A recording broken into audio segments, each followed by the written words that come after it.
මේ උතුම් ධර්මදේශනයේ ප්‍රඥා නාලිකාව තුළින් විසිරුවා හැරීමට ප්‍රචාරය කිරීමට ධර්ම දානය සිදු කිරීම සඳහා ඕස්ට්‍රියාවේ වියානා නුවර පදිංචි යුවලක් දායකත්වයේ දරලා තිබෙනවා. උතුම් වූ ධර්ම දානයෙන් ජනිත වන මහා පුණ්‍ය ශක්තිය දැනට පවතින කොරෝනා වසංගත රෝගී තත්ත්වය මුළු ලොවෙම තුරන් වී සියලු ලෝක සත්වයන්ට නිදුක් නිරෝගී සුවපත්භාවය ලැබී චිරජීවනයේ සැලසේවා. ධර්මදේශකයන් වහන්සේට නිදුක් නිරෝගී සුවපත්භාවය ලැබී චිරජීවනයේ සැලසේවා. ධර්ම ශ්‍රවණය කරන සමටද ධර්මාභෝධය සහ ප්‍රඥා වැඩිවීමට මේ පුණ්‍ය ශක්තිය උපකාර වේවා. ලොවැසි ලක්වැසි සියලු දෙනාට ධර්මාභෝධය පිණිස මේ පුණ්‍ය ශක්තිය හේතු වේවා කියලා බලාපොරොත්තු වෙනවා. එසේම වේවා කියලා ආශිර්වාද කරනවා.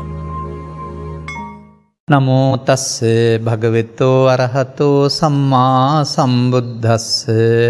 නමෝ තස්ස භගවතෝ අරහතෝ සම්මා සම්බුද්දස්ස. නමෝ තස්ස භගවතෝ අරහතෝ සම්මා සම්බුද්දස්ස.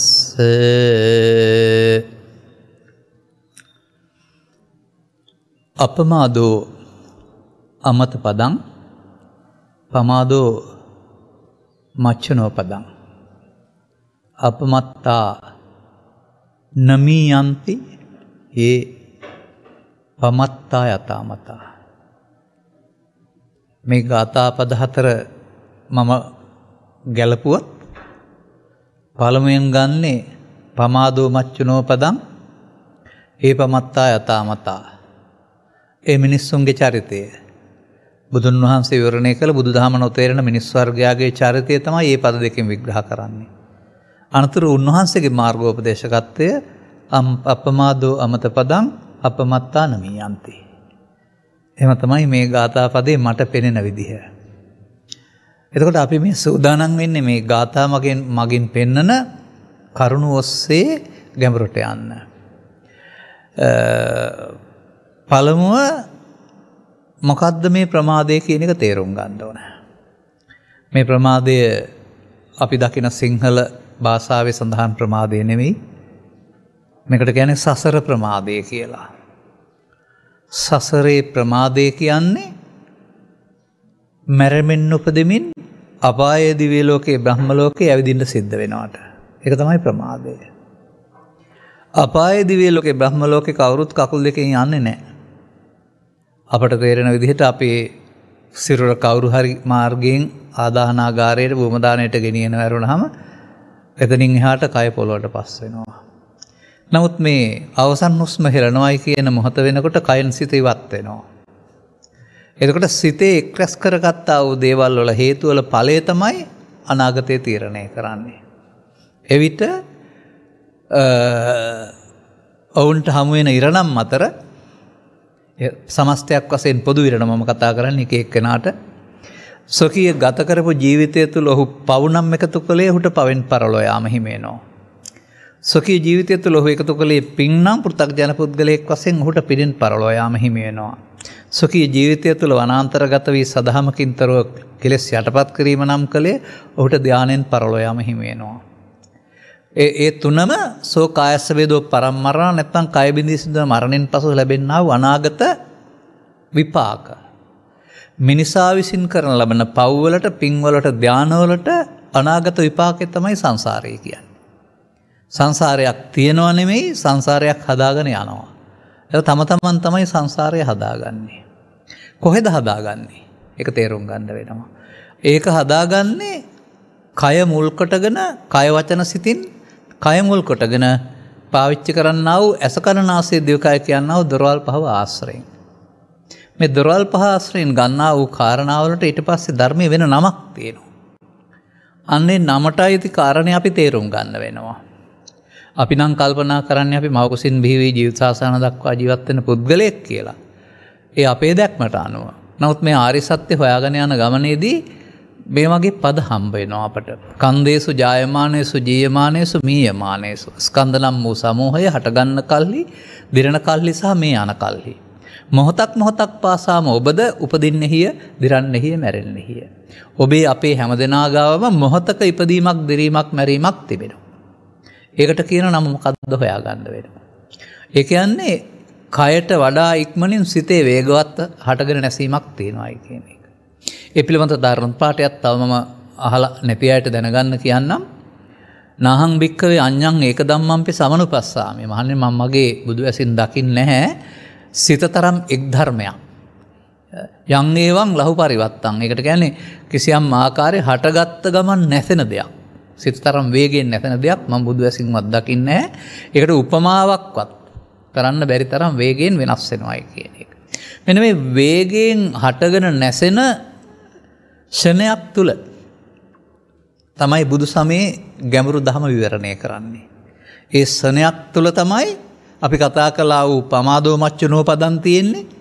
ඒ පමත්තා යතාමතා තිබෙන්නේ. ඒ ෂණය තුලින් තමයි අපි අපමාදෝ අමත පදම් හොයාගන්න ඕනකමක් තියෙන්නේ. අපමත්තා නමියන් නෛත්‍ය බවට පත් වෙන්න ඕනකමක් තියෙන්නේ. මේ ෂණය කියන එක තත්පරයට වඩා එහෙම සියුම් කොටසක්. ඒක විග්‍රහ කරන්න හැටි හොයාගන්න ඕන අපි. ඒක විග්‍රහ කරන්නේ බුදුරජාණන් වහන්සේ පුද්ගල විවරණයක් කිරීම තුළ අපි හැමදෙනාටම ඇස කන නාසය දිවකය සිත නම් වූ දොරවල් හයක් තියෙනවායි කියලා. මේ දොරවල් හයෙන් ගන්නා වූ දේවල් වලට කියනවා අරමුණු කියලා. රූප, ශබ්ද, ගන්ධ, රස, පොට්ටබ්බ ධම්ම කියනවා. බාහිර දොරවල් පහෙන් ගන්නා වූ අරමුණු ගන්න බාහිර තියෙන රූපයක්, ශබ්දයක් උදව් වෙනවා. රූපේ ශබ්දේ කියන්නේ බාහිර දේවල් වලට නෙමෙයි වාස්ත්‍රයෙන් අපේ සිතේ පහළ වෙන රූපයට, ශබ්ද රූපයට අපි හිතන් හිටියට බාහිර දේවල් කියලා අපේ සිතේ පහළ වෙන දෙයට පහළ වෙන්න බාහිර දෙයක් උදව් වෙනවා පස්දොරට. මනෝද්වාරයට බාහිර දෙයක් උදව් වෙන්නේ නැහැ. එතකොටත් අර සිතේ රූපේ පහළ වෙනවා. එතනින් තමයි තේරුම් ගන්න ලීසි අපට. බාහිර දෙයක් අවශ්‍ය නැහැ සිතේ රූප පහළ වෙන්න. කල්පනා වෙනවා, හීන පේනවා කියන්නේ සිතට ගත් දේවල් නැවත පහළ වෙන එක. සිත පේනවා හීනෙන් අපට. එතකොට දවල්ටත් වෙන්නේ බාහිර දේවල් වලින් අපේ සිත පේන එක. සිතට එන දේ පේන එක. අන්න ඒ විදිහට අපට තියෙනවා අරමුණු ගන්න රූපේ, ශබ්දේ, ගන්ධේ, රසේ, පොට්ටබ්බේ ධම්මේ කියලා හය ආකාර දොරවල් ටිකක් එවෙන් අරමුණු හයක් ගන්නවා. මේ අරමුණක් මුල් කොටගෙන තමයි මේ ෂණය බුදුරජාණන් වහන්සේ විවරණය කරනු ලබන්නේ. අපි එකකින් විග්‍රහ කරපුවම එකට වඩා අනික වෙනස් වෙන්නේ ওই අරමුණේ වෙනස විතරයි. ඒ කියන්නේ රූපේ, ශබ්දේ, ගන්ධේ, රසේ වෙනස විතරයි. අනිත් ටික ඒවමයි. ඔබට තේරෙනවානේ චිත්‍රපටයක් නරඹද්දී ඔබේ චිත්‍රපටයේ පවතිනා වූ මිහිරි අමිහිරි කම් වලට අනුව විඳිනවා කියලා. ඒ ඔබේ සිතේ පහළ වෙන්නේ ඉස්සරහින් තියෙන පුද්ගලයා ඔබ ප්‍රිය කරන නළුවා නම් ඔබට සැප වේදනාවක්. ඔබේ ඇසට පහළ වෙන්නේ ඉස්සරහින් ඉන්න ඔබේ විරුද්ධවාදියා නම් ඔබට දුක් වේදනාවක්. විරුද්ධවාදියා ඔස්සේ ඔබට හතුරා කියන රූපේ පහළ වෙනවා. ආදරය කරන කෙනා ඔස්සේ ඔබට මිතුරා කියන ඇල්ම පහළ වෙනවා. මේ දෙකම රූප වේදනා. නැත්තම් රූප නැමැති අරමුණ වේදනාවෙන් විඳීම. වේදනාවෙන් විඳීමට අයිති වෙන්නේ සැප හෝ දුක් හෝ උපේක්ෂා වලින් එකක්. වේදනා ස්කන්ධය. රූප අරමුණ රූපස්කන්ධය, ඒ විඳීම වේදනා ස්කන්ධය. මේක ඇසෙන්ද, කනෙන්ද, නාසයෙන්ද, දිවෙන්ද, කයෙන්ද රූපයක්ද, ශබ්දයක්ද වශයෙන් හැඳිනීමට අවශ්‍ය ස්කන්ධය සංඥා ස්කන්ධය. අනතුරුව මේ රූපයට අපි එකතු කරන අගය හතුරාද, මිතුරාද. ඒක තමයි අගය එකතු කිරීම කියලා කියන්නේ. හතුරා නම් ඇලීම, මිතුරා නම් ගැටීම. මේක තමයි චේතනා ස්කන්ධය නැත්නම් සංඛාර කියලා කියන්නේ. අර විඳීමට අනුව තමයි චේතනා පහළ වෙන්නේ. එතකොට ඒක සංඛාර ස්කන්ධය. එතකොට මේ විදිහට ඇස නිසා රූප වේදනා සංඥා සංකාර හතරක්. කන නිසා රූප වේදනා සංඥා සංකාර හතරක්. නාසය නිසා රූප වේදනා සංඥා සංකාර හතරක්. දිව නිසා රූප වේදනා සංඥා සංකාර හතරක්. කාය නිසා රූප වේදනා සංඥා සංකාර හතරක්. මනෝද්වාරය නිසාත් එහෙමයි. සත්තට්ඨාන කුසල සූත්‍රය තුල වේදනා 6යි, සංඥා 6යි, සංකාර 6යි, විඥාන 6යි පහළ වෙනවායි කියලා දොරවල් 6ට බුදුන් වහන්සේ පැහැදිලි කරලා තිබෙනවා. දොරවල් 6ට නම් මේ 6 පහළ වෙන්නේ දොරවල් 6 හම් වෙන අරමුණු නිසා නේද කියන එක පිළිබඳ සැකයක් ඇති වෙන්න බෑ කාටවත්. මොනතරම් බොරු පොත්පත්වල ලියලා සමාජයේ නොමගයවලා තිබුණත් ඒක Tamanට තේරෙනවා නම් පිළිගන්න ඕන පොතේ තියෙන නිසා නෙමෙයි අපි ළඟ සිදු වෙන දේ ඇත්ත නිසා. ඒ නිසා අපි පංචස්කන්ධේ රූපයන්න ශරීරයෙන් අතහරිනවා. පොත්පත කොච්චර තිබුණත් පංචස්කන්ධේ රූපයන්න පටවියාපෝ තේජෝ ආයතනොත් අතහරිනවා. එතකොට අපට අරමුණේ තියෙන දේ රූපේ. අරමුණට එනකොට පිනෙන්න පුළුවන්, පවෙන්න පුළුවන්, ධානයෙන්න පුළුවන්. ලෝභයෙන්න පුළුවන්, ද්වේෂයෙන්න පුළුවන්, මෝහයෙන්න පුළුවන්. අරමුණට එන දේ. මනුස්ස ලෝකෙට නම් පස් දොරෙන් අරමුණු වෙන්න පුළුවන්. අපාගත මනුස්සයාට මේ පංච උපාදානස්කන්ධයට එන්නේ පාපේ. දෙවියන්ට මේ පංච උපාදානස්කන්ධයට එන අරමුණ පින. බබලෝට කෙනාට අනවුර ධානය.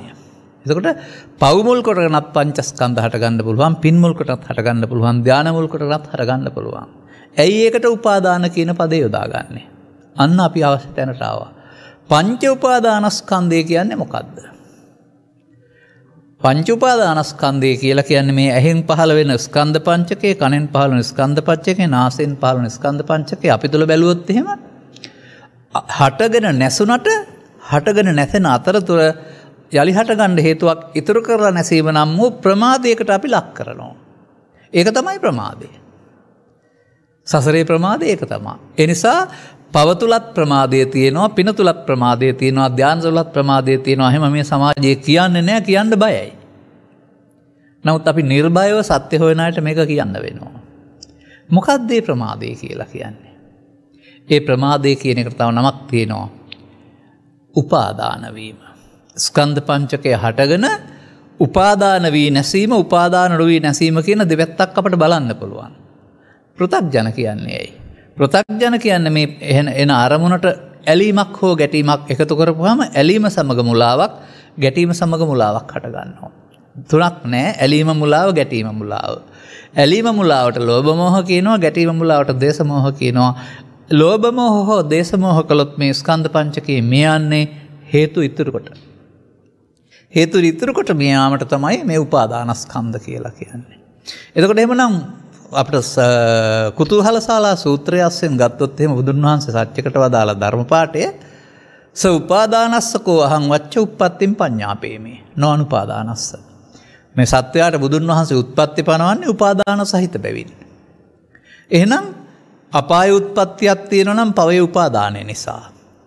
දෙවියන් අතර උත්පත්තියක් තියෙනවා නම් මිනිස් ලෝකේ පිනේ උපාදානය නිසා. බඹලෝ උත්පත්තියක් තියෙනවා නම් ලෞකික ධාන තුල ධානයේ උපාදාන නිසා. උපාදානයට පෞද පින්ද ධාන කියලා නෑ, ඕන එකක් උපාදානය කරගන්න පුළුවන්.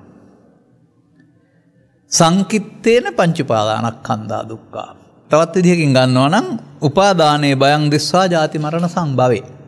ඒ සත්වයාට ජාති මරණ ගෙනත් දෙන්නා උපාදානයේ බියක් වශයෙන් දැක අනුපාදා විමුච්ඡanti. ඔබට උපාදානයෙන් මිදෙන්න පුළුවන් නම් ජාති මරණ වලින් මිදෙන්න පුළුවන්. අන්න එහෙමනම් සත්වයාට ජාති මරණ ගෙනත් දෙන්නේ උපාදානය. බුදුවරු හොයාගන්න පෙර මේ මිනිස්සයා මේ උපාදානය නම් වූ වැරද්ද තුළ සසරට බැඳෙන ආකාරය පිළිබඳ අවබෝධයක් තිබුණේ නැහැ. එබැවින් ඔහු පව තුළ උපාදානයේ නරක බැවින් පවින් මිදී පිනේ උපාදානයට අහු වුණා. පිනේ උපාදානයට වඩා හොඳ එකක් අහු වුණා ධාන උපාදානය. උපාදානයට අහු වී භවගාමී වෙන්න ඇරුණාම බුදුන් වහන්සේ පහළ වෙන තුරු කාටවත් භව නිරෝධගාමී වෙන්න බැරි වුණා. මොකද උපාදානය මුල් කොටගත් ජීවන ප්‍රතිපදාවක් කරුණාම උපාදානයෙන් මිදීම මුල් කොටගත් ප්‍රතිපදාවක් තිබුණ නැති නිසා. එහෙනම් අපට දැන් ඔන්න පෘථග්ජන පුද්ගලයා පාවිච්චි කරන්නේ පංච උපාදානස්කන්ධය. ඇහෙන්, කනෙන්, නාසයෙන්, දිවෙන්, කයෙන් අරමුණක් ගැනීමේදී පංච උපාදානස්කන්ධය පාවිච්චි කරනවා. එතකොට පංච උපාදානස්කන්ධය කියන්නේ කය නෙමෙයි, හොඳටම පැහැදිලි නේ. ඇසෙන්, කනෙන්, නාසයෙන් ගන්න අරමුණ තුල තමයි මේ හේතු ඉතුරු වීම සිද්ධ වෙන්නේ. මේ හේතු ඉතුරු වීමට අපි සිංහලෙන් කියනවා පින් සිද්ධ වෙනවා, පව් සිද්ධ වෙනවා, ධාන කුසල් සිද්ධ වෙනවා. එතනින් තමයි සමාජයත් එක්ක පොඩ්ඩක් අපට මේ සමාජයේ මතයට අපට එරෙහි වෙන්න සිද්ධ වෙන්නේ. මොකද සමාජයේ කල්පනා කරන්නේ පින් සිද්ධ වෙන එක හොඳයි, පව් සිද්ධ වෙන එක විතරයි වැරදි කියලා. ධාන කුසල් සිද්ධ වෙන එකත් හොඳයි කියලා හිතනවා. නමුත් පරිමංසන සූත්‍රය ආරම්භ බැලුවොත් අවිජ්ජාගතෝ යම් භික්කවේ පුරිස පුද්ගලෝ බුදුන් වහන්සේ වදාරනවා. කිසි පුරුෂෝ ස්ත්‍රී යම් කිසි පුද්ගලෙක් අවිද්‍යාව හේවත් මේ මුලාව තුළ අපුඤ්ඤං චේ සංකාරං අபிසංකරෝති පව් රැස් කරයිද, පුඤ්ඤං චේ සංකාරං අபிසංකරෝති පින් රැස් කරයිද, අනිජ්ජං චේ සංකාරං අபிසංකරෝති ධාන කුසල් රැස් කරයිද. එහෙනම් අවිද්‍යාව තුළ පව්වල උපාදානයත්, පින්වල උපාදානයත්, ධානවල උපාදානයත් තුනම දුක ගෙනත් දෙනවරනම එකකින්වත් දුක මිදෙලා දුකින් මිදෙලා නැහැ. නමුත් සමාජයේ සකස් වෙලා තිබෙන්නේ පව් අයින් වෙලා පිනට එන්න, පින හොඳ නැත්නම් ධානයට යන්න. ඔවුන් දන්නේ නැහැ, ඔවුන් තේරුම් ගත්තේ නැහැ පවත් භවගාමී, පිනත් භවගාමී, ධානයත් භවගාමී උපාදානය තුල. ඔවුන් ඒක තේරුම් ගත්තේ නැහැ. ඒ නිසා පවේ උපාදානය අපාගත උත්පත්තිය දුක් වැඩි. එතකොට පව් දුක් සමග අනිත් දුක් ටික. පිනේ උපාදානය කාමසුගතේ උත්පත්තිය, ඒත් ජරා මරණ උපාදානයෙන් මිදිලා නැහැ. ධානයේ උපාදානය දුකින් ඈත් වුණා වූ తాවකාලික සෝයක්. ඒ මොහොතට ඒක නැහැ. සමාධිය කියන එකේ නිවීම හා සැනසීමක් තියෙනවා. නමුත් අර තම උපාදානයෙන් මිදෙන පාර හොයාන නැහැ. දැන් එතකොට බුදුරජාණන් වහන්සේ තේරුම් ගත්ත දේ තමයි සත්වයා සසර ඇවිදින්නේ දෙපයින් නෙවෙයි පංච උපාදානස්කන්ධයෙන්. පංච උපාදානස්කන්ධය තමයි සත්වයාට අපාය දිව්‍ය ලෝකේ බ්‍රහ්ම ලෝකේ සසර ගමන ලබා දෙන්නේ. අන්න මේ පංච උපාදානස්කන්ධයෙන් යන ගමන එහෙනම් පමාදෝ මච්චනෝ පදං. සසරේ ප්‍රමාද වූ පුද්ගලයා.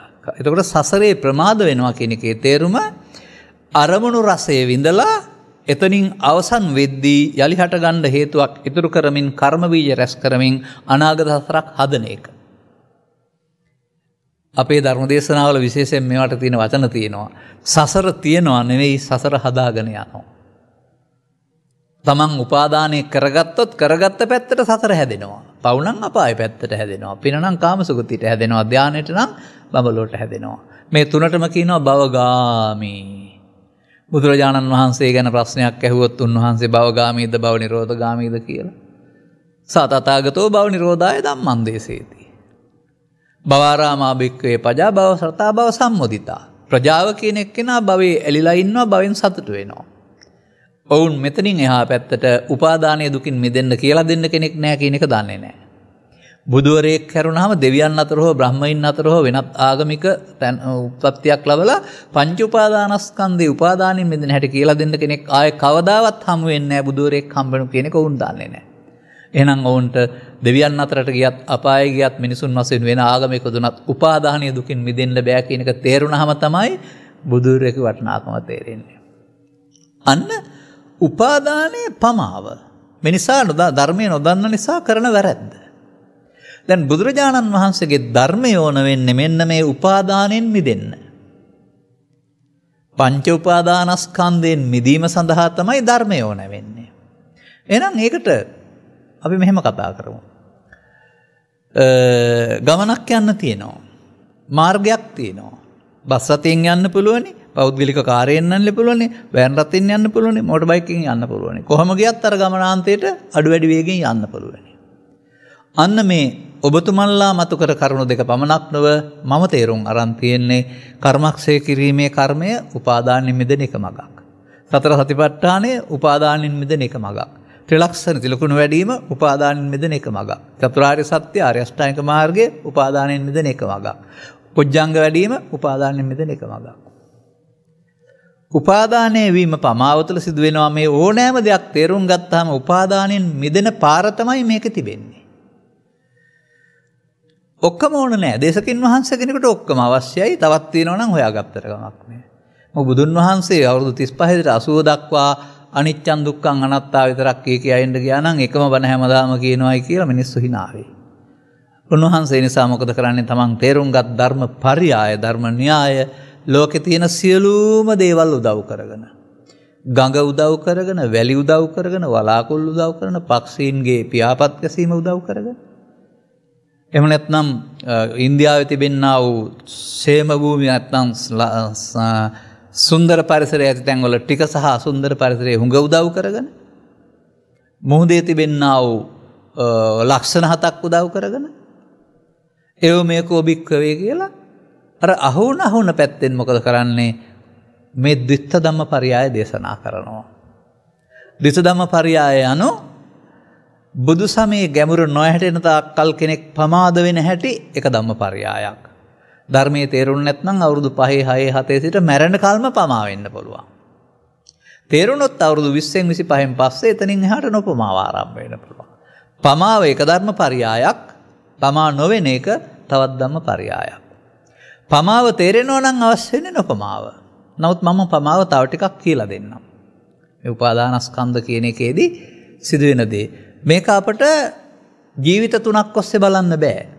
ජීවිතයක් ඔස්සේ බලන්නත් බෑ. ස්කන්ධ 5න් 5ට නැතෙනවා නම් ස්කන්ධ 5න් එහාට මොකුත් යන්නේ නැහැ. එහෙනම් ස්කන්ධ 5 තුල උපාදානය වෙන හැටි අපට තේරෙන්න ඕන. කොහොමද පෙන්වලා තිබෙන්නේ? මා හිතනවා ඔබ මගේ ධර්ම දේශනාවන් මුලින් ශ්‍රවණය කරලා තිබෙනවා නම් මේ කරුණු ගැලපෙනවායි පැහැදිලි වෙනවායි කියලා උන්වහන්සේ මෙහෙම පැහැදිලි කරලා දාරනවා. චක්කුංජ පටිච්ච රූපේ චුප්පජ්ජ චක්කු විඥානං තින්නම් සංගති පස්සෝ. අපිට මේකට එකතු කරගන්න පුළුවන් දොරවල් 6ම. සෝතංච පටිච්ච සද්දෝච ගානංච පටිච්ච ගන්ධෝච දිවහාය පටිච්ච රසෝච කාය පටිච්ච පොට්ටබ්බෝච මනෝ පටිච්ච ධම්මෝච. දොරවල් 6ට පටිච්ච නැත්තම් හමු වෙන්නේ අරමුණු 6ක්. රූප, ශබ්ද, ගන්ධ, රස, පොට්ටබ්බ ධම්ම. හමු වුණාම වෙන දේ ඒ අරමුණ තුල බුදුන් වහන්සේ විග්‍රහ කරනවා. එතකොට ඒක පොතේ නෙමෙයි තියෙන්නේ. පොතේ තියෙන්නේ ධර්ම න්‍යාය, පරියාය න්‍යාය අපි ළඟයි සිද්ධ වෙන්නේ. මේ ඇසට කනට නාසයට මේ හේතු තුනක් එකතු වීමට තින්නම් සංගති පස්සෝ කියන. ඇසෙනම් අපි ඒකට කියනවා ප්‍රසාදය, ගෝචර රූපය සහ චක්කු විඥානය කියලා. ගෝචර රූපය වරද්දා ගන්න එපා. ඉස්සරහින් තියෙන එක නෙවෙයි. ඔබ හැමදෙනා මට පෙනෙන්න ඕන නම් ඔබ හැමදෙනාගේ රූපයක් මගේ ඇසේ පහළ වෙන්න ඕන. ඔබ හැමදෙනාගේ රූපේ පහළ වෙන්නේ නැත්නම් මට ඔබව පෙනෙන්නේ නැහැ හිටියට. ඒක ඔබේ උදව්වෙන් මගේ සිතේ පහළ වෙන සෙවණැල්ලට පටිබිම්බ කියනවා. ඔබට බිම්බ කිව්වොත් සෙවණැල්ලට පටිබිම්බ කියනවා. ගෝචර රූපේ බවට පත් වෙන්නේ පටිබිම්බය. ඔබ ආශ්‍රයෙන් මම හදා ගන්නා වූ හතුරා හෝ මිත්‍රා හෝ විවිධත්වයේ පහළ වෙන්නේ ඔබ ළඟ නෙමේ මගේ මේ පටිබිම්බය තුළ. අන්න ඒක ගෝචර රූපයයි. දැන් මේ තුන එකතු වෙනකොට ස්පර්ශ වුණොත් එහෙම ඔන්න අපට හතුරා වශයෙන් දුක් වේදනාව, මිත්‍රා වශයෙන් සැප වේදනාව 10 දෙනෙකුට එක්කෙනෙක් නිසා වේදනා 10ක් උපදින්න පුළුවන්. ඒක ඉස්සරහින් ඉන්න පුද්ගලයාව නෙමෙයි තියෙන්නේ අපේ හිතේ අදාගත්ත ප්‍රත්‍යක්ෂයට. වේදනා. අන්නේ වේදනාවට අපි ඇලෙනවා නම් ගැටෙනවා නම්. කැමති නම් ඇලෙනවා, අකමැති නම් ගැටෙනවා. මෙන්න මෙතන තමයි මේ වේදනාපච්චය තණ්හා කියන්නේ. ඒ ඇලෙනවට ගැටෙනවට තමයි තණ්හා කියන්නේ.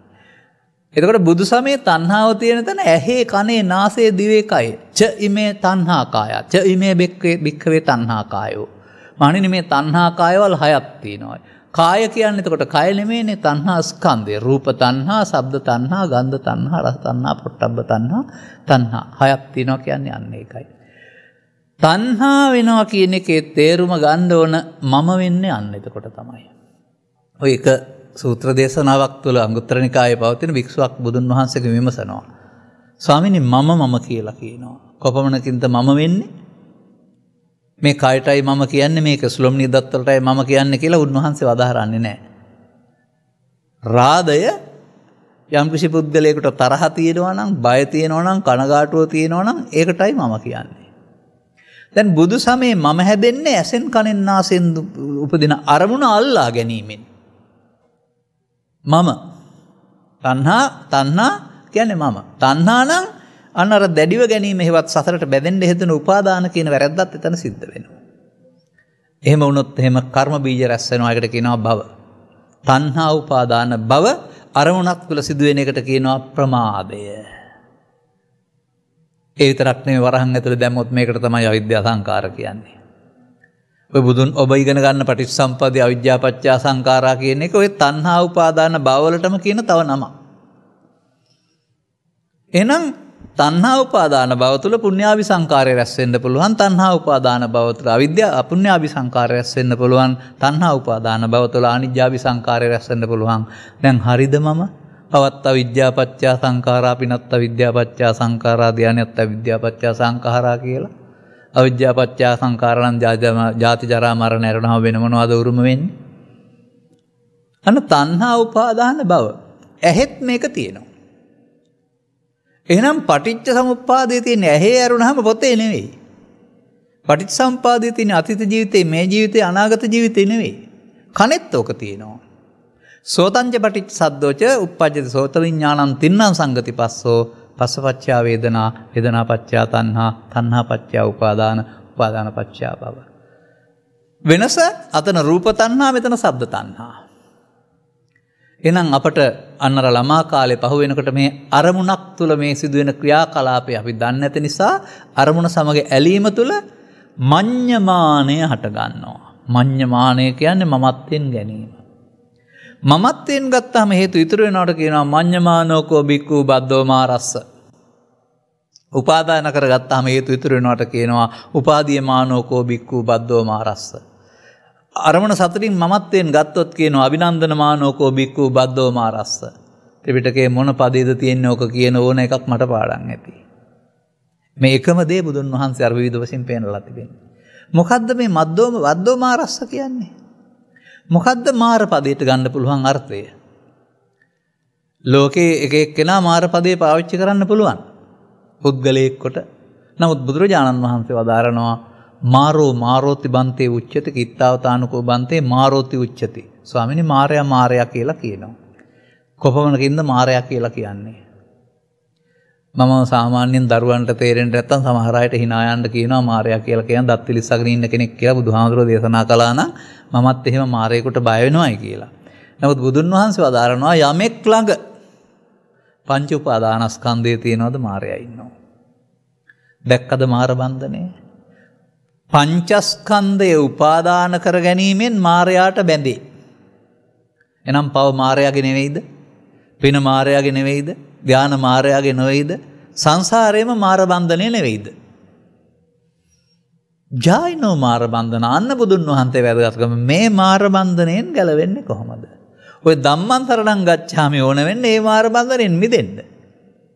අපේ සමාජයේ ඉතින් එහෙම ධම්මං සරණං ගච්ඡාමියක් දන්නේ නැහැ. ඔය උන්ජි කාලේලා කිය ඉන්න දන්නව වරුණාම. ස්කන්ධ පංචකය තුළ උපාදානින් මිදීම සඳහා පාවිච්චි කරන්න ඕන ධර්මය මොකක්ද? අනද ස්කන්ධ පංචකය උපාදාන වෙනවා. ඒ උපාදානයට මම තව නමකුත් කියලා ඉන්නම් මේ අයට. මොකද මේ අහපු ප්‍රශ්නය තුළ මට හිතෙනවා මේවා ගැඹුරින් විග්‍රහ කරලා කමක් නැහැ කියලා. සමහර අයට කියන්නේ නැති දැන් තියෙනවා සමහර දේවල්.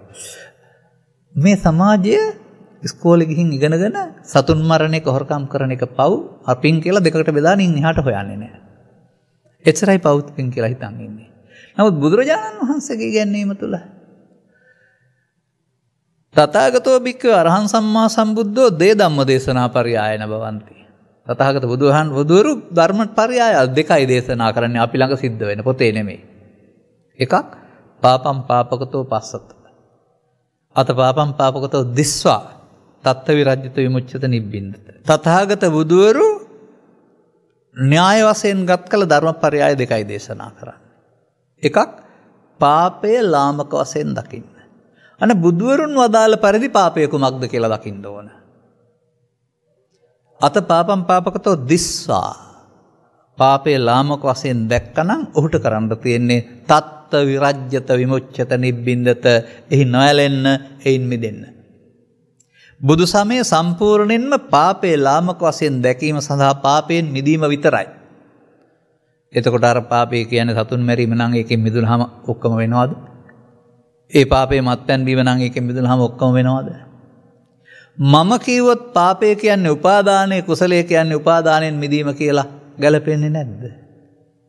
අන්න එහෙමයි බුදු සමයේ පාපය. මෙන්න මේ පාපය සිදු නොවෙන්න සබ්බ පාපස්සා කරණම් නොකර ඉන්න ඕන. පාපයට අහු නොවී ඉන්න වෙනවා. පාපයෙන් මිදීමට අන්න ධර්මයේ සරණ කරගන්න වෙනවා. ඉතින් ඔබ වුන් මේ වගේ දේවල් ඇසීම ගැන මම සතුටු වෙනවා. මට තියෙන ප්‍රශ්නේ තමයි මේ වගේ දේවල් අහන්නයි මේ රටේ නැතිකම.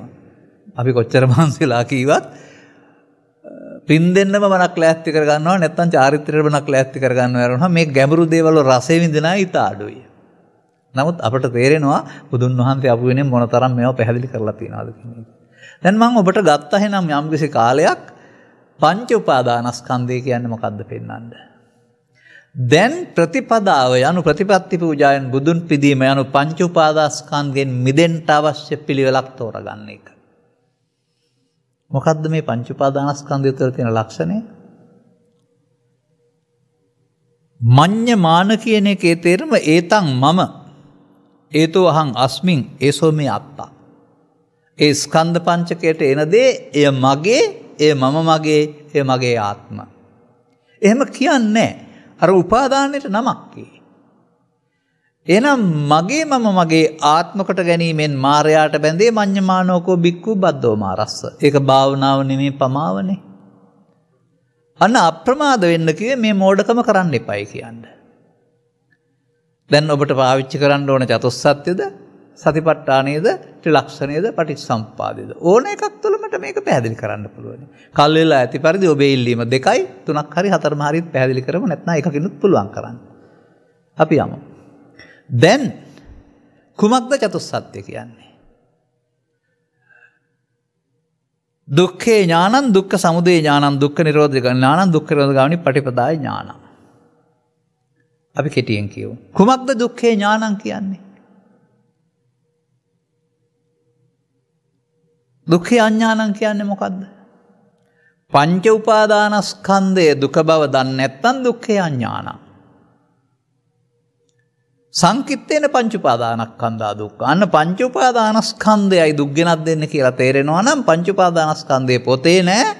පංච උපාදානස්කන්ධය කියන්නේ කායටත් නෙමෙයි, ඇසෙන් කනෙන් නාසයෙන් දිවෙන් කයෙන් ගන්නා වූ අරමුණක් පාසා සසරට බැඳෙනවට. සංයෝජන කියන්නේත් මේකට තමයි. එතකොට මොකද්ද මේ දුකටපත් වීමට හේතුව? ස්කන්ධ පංචකය හටගෙන නැසෙන කාලය තුල අපි කරන වරද්ද මොකද්ද? තණ්හා උපාදාන භව කරන එක. අන්න ඒ දුකට හේතුව තණ්හාව එතන තියෙන්නේ. රූප තණ්හාව, ශබ්ද තණ්හාව, ගන්ධ තණ්හාව නිසා උපාදාන භව බැඳෙනවා. ඒ තණ්හාව නැති කරන්න ඕන ඇහි කනේ නාසයේ දිවේ කයේ නෙවෙයිද? ඒ මොහොතේ නෙවෙයිද? මතක තියාගන්න. ඒවයි අතහරින්න ඕන. අම්මා තාත්තා ඊට කඩන් ගෙවල් දරවල් නෙමෙයි. අරමුණේ ලෝභය, දේශය, මෝහය තමයි තෑගි දෙන්න ඕන. ඡාග.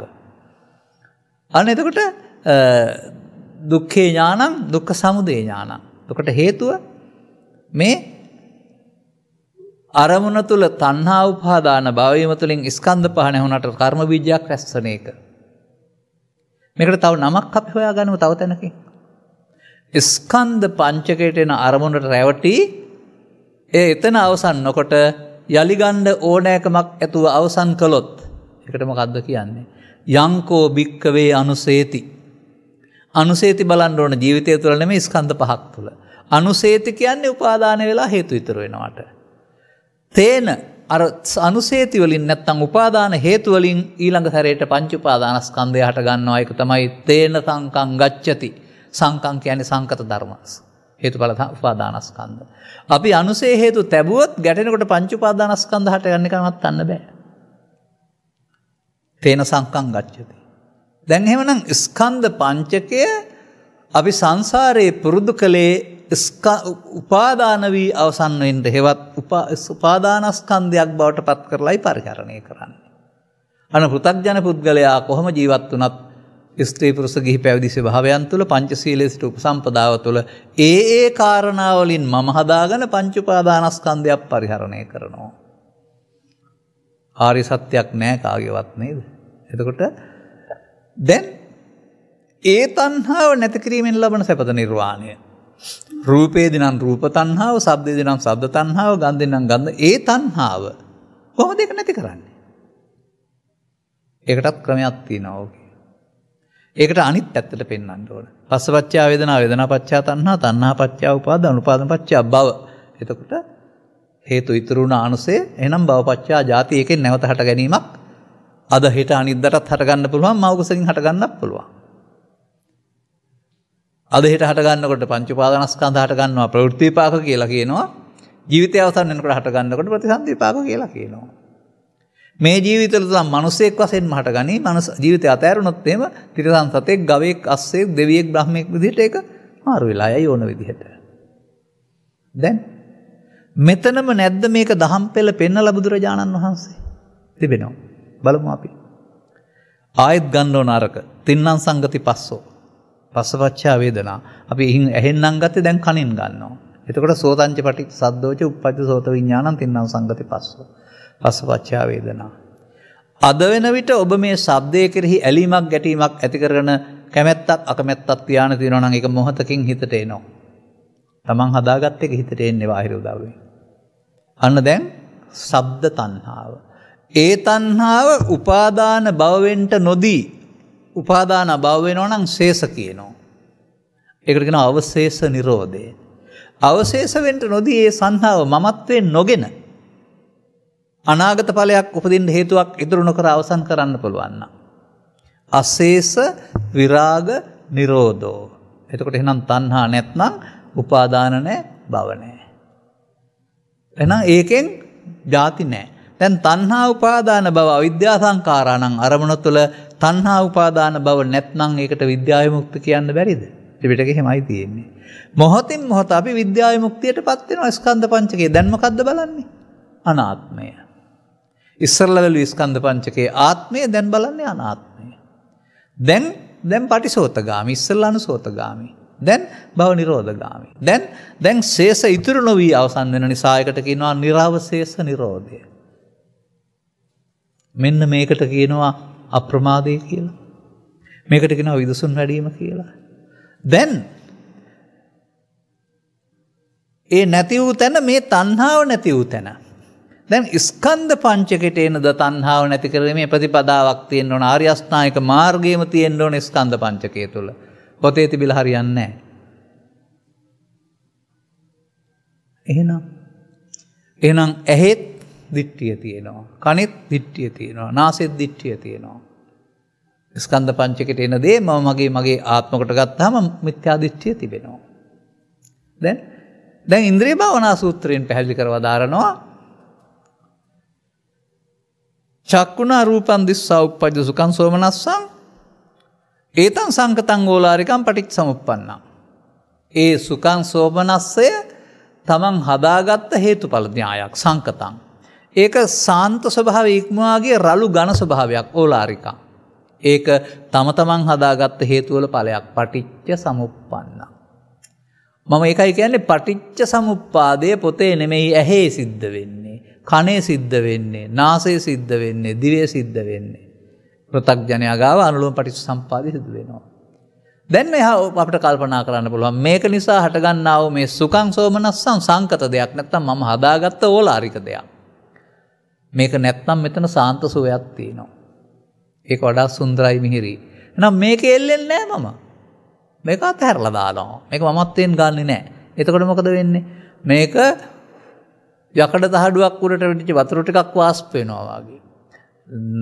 දිවකට ගත්ත කෙල පොඩ්ඩක් බැහැර කරනවා වගේ. තනාග තියෙන පිනිඳුමක් වැටෙනවා වගේ වහාම මේ ස්කන්ධ පංචකේ නැතෙනකොට අපට ඉතුරු වෙනවා අල්ලාගත්තේ නැති සංසම් ස්වභාවය. දැන් මේක නිකන් උපේක්ෂාව නෙමෙයි විදර්ශනා උපේක්ෂාව. දැන් ඇහෙන් කනෙන් නාසයෙන් දිවෙන් කයෙන් මේ අරමුණ අල්ලා නොගෙන අවසන් කිරීමට නේද ඉන්ද්‍රිය භාවනා සූත්‍රයෙන් කියලා තියෙන්නේ. දැන් එතකොට එතන දුක හේතුව නැති වූ තැන මාර්ගයේ ක්‍රියාත්මක වෙනවද? චතුස්සත්ත්‍යට අරමුණ තුළ චතුස්සත්ත්‍යට නැගෙනව නේද? දැන් එතකොට ඒ පුද්ගලයා අරමුණ උපාදානය කරගනිමින් අවසන් කරන්නා වූ අනුසෝතගාමී පටිපදාව වෙනුවට උපාදානය කර නොගැනමින් එතන නිරෝධය දකිනවා. මා කැමති මේක ත්‍රිලක්ෂණය ඔස්සේත් පෙන්වන්න ඔබට. තිලකුණු වඩනවා කියන එකේ තේරුම.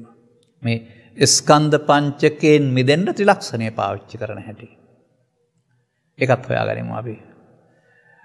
දැන් ওই ස්කන්ධ පංචකය තමයි ඕන කෙනෙක් ගාව සිද්ධ වෙන්නේ. එහෙනම් ස්කන්ධ පංචකයට එන දේ මඤ්ඤමානෝකෝ බික්ඛු බද්දෝ මාරස්ස මම මගේ ආත්ම කොට ගැනීමෙන් මායයට බැඳෙනවා. ඒකට තියෙනවා ඔය ත්‍රිපිටකයේ ලස්සන සූත්‍රයක්. ඒක සිංහලෙන් මම මේ මොහොතේ කියන්නම්. යම් කිසි ආර්ය පුද්ගලයෙක් මේ සංඛාරයක් නිත්‍ය කොට ගනේද යන්න සිදු වෙන්නේ නැහැ. යම් කිසි පෘථග්ජනයෙක් සංඛාරයක් නිත්‍ය කොට ගනේද ඒක වෙන්න පුළුවන් දෙයක්.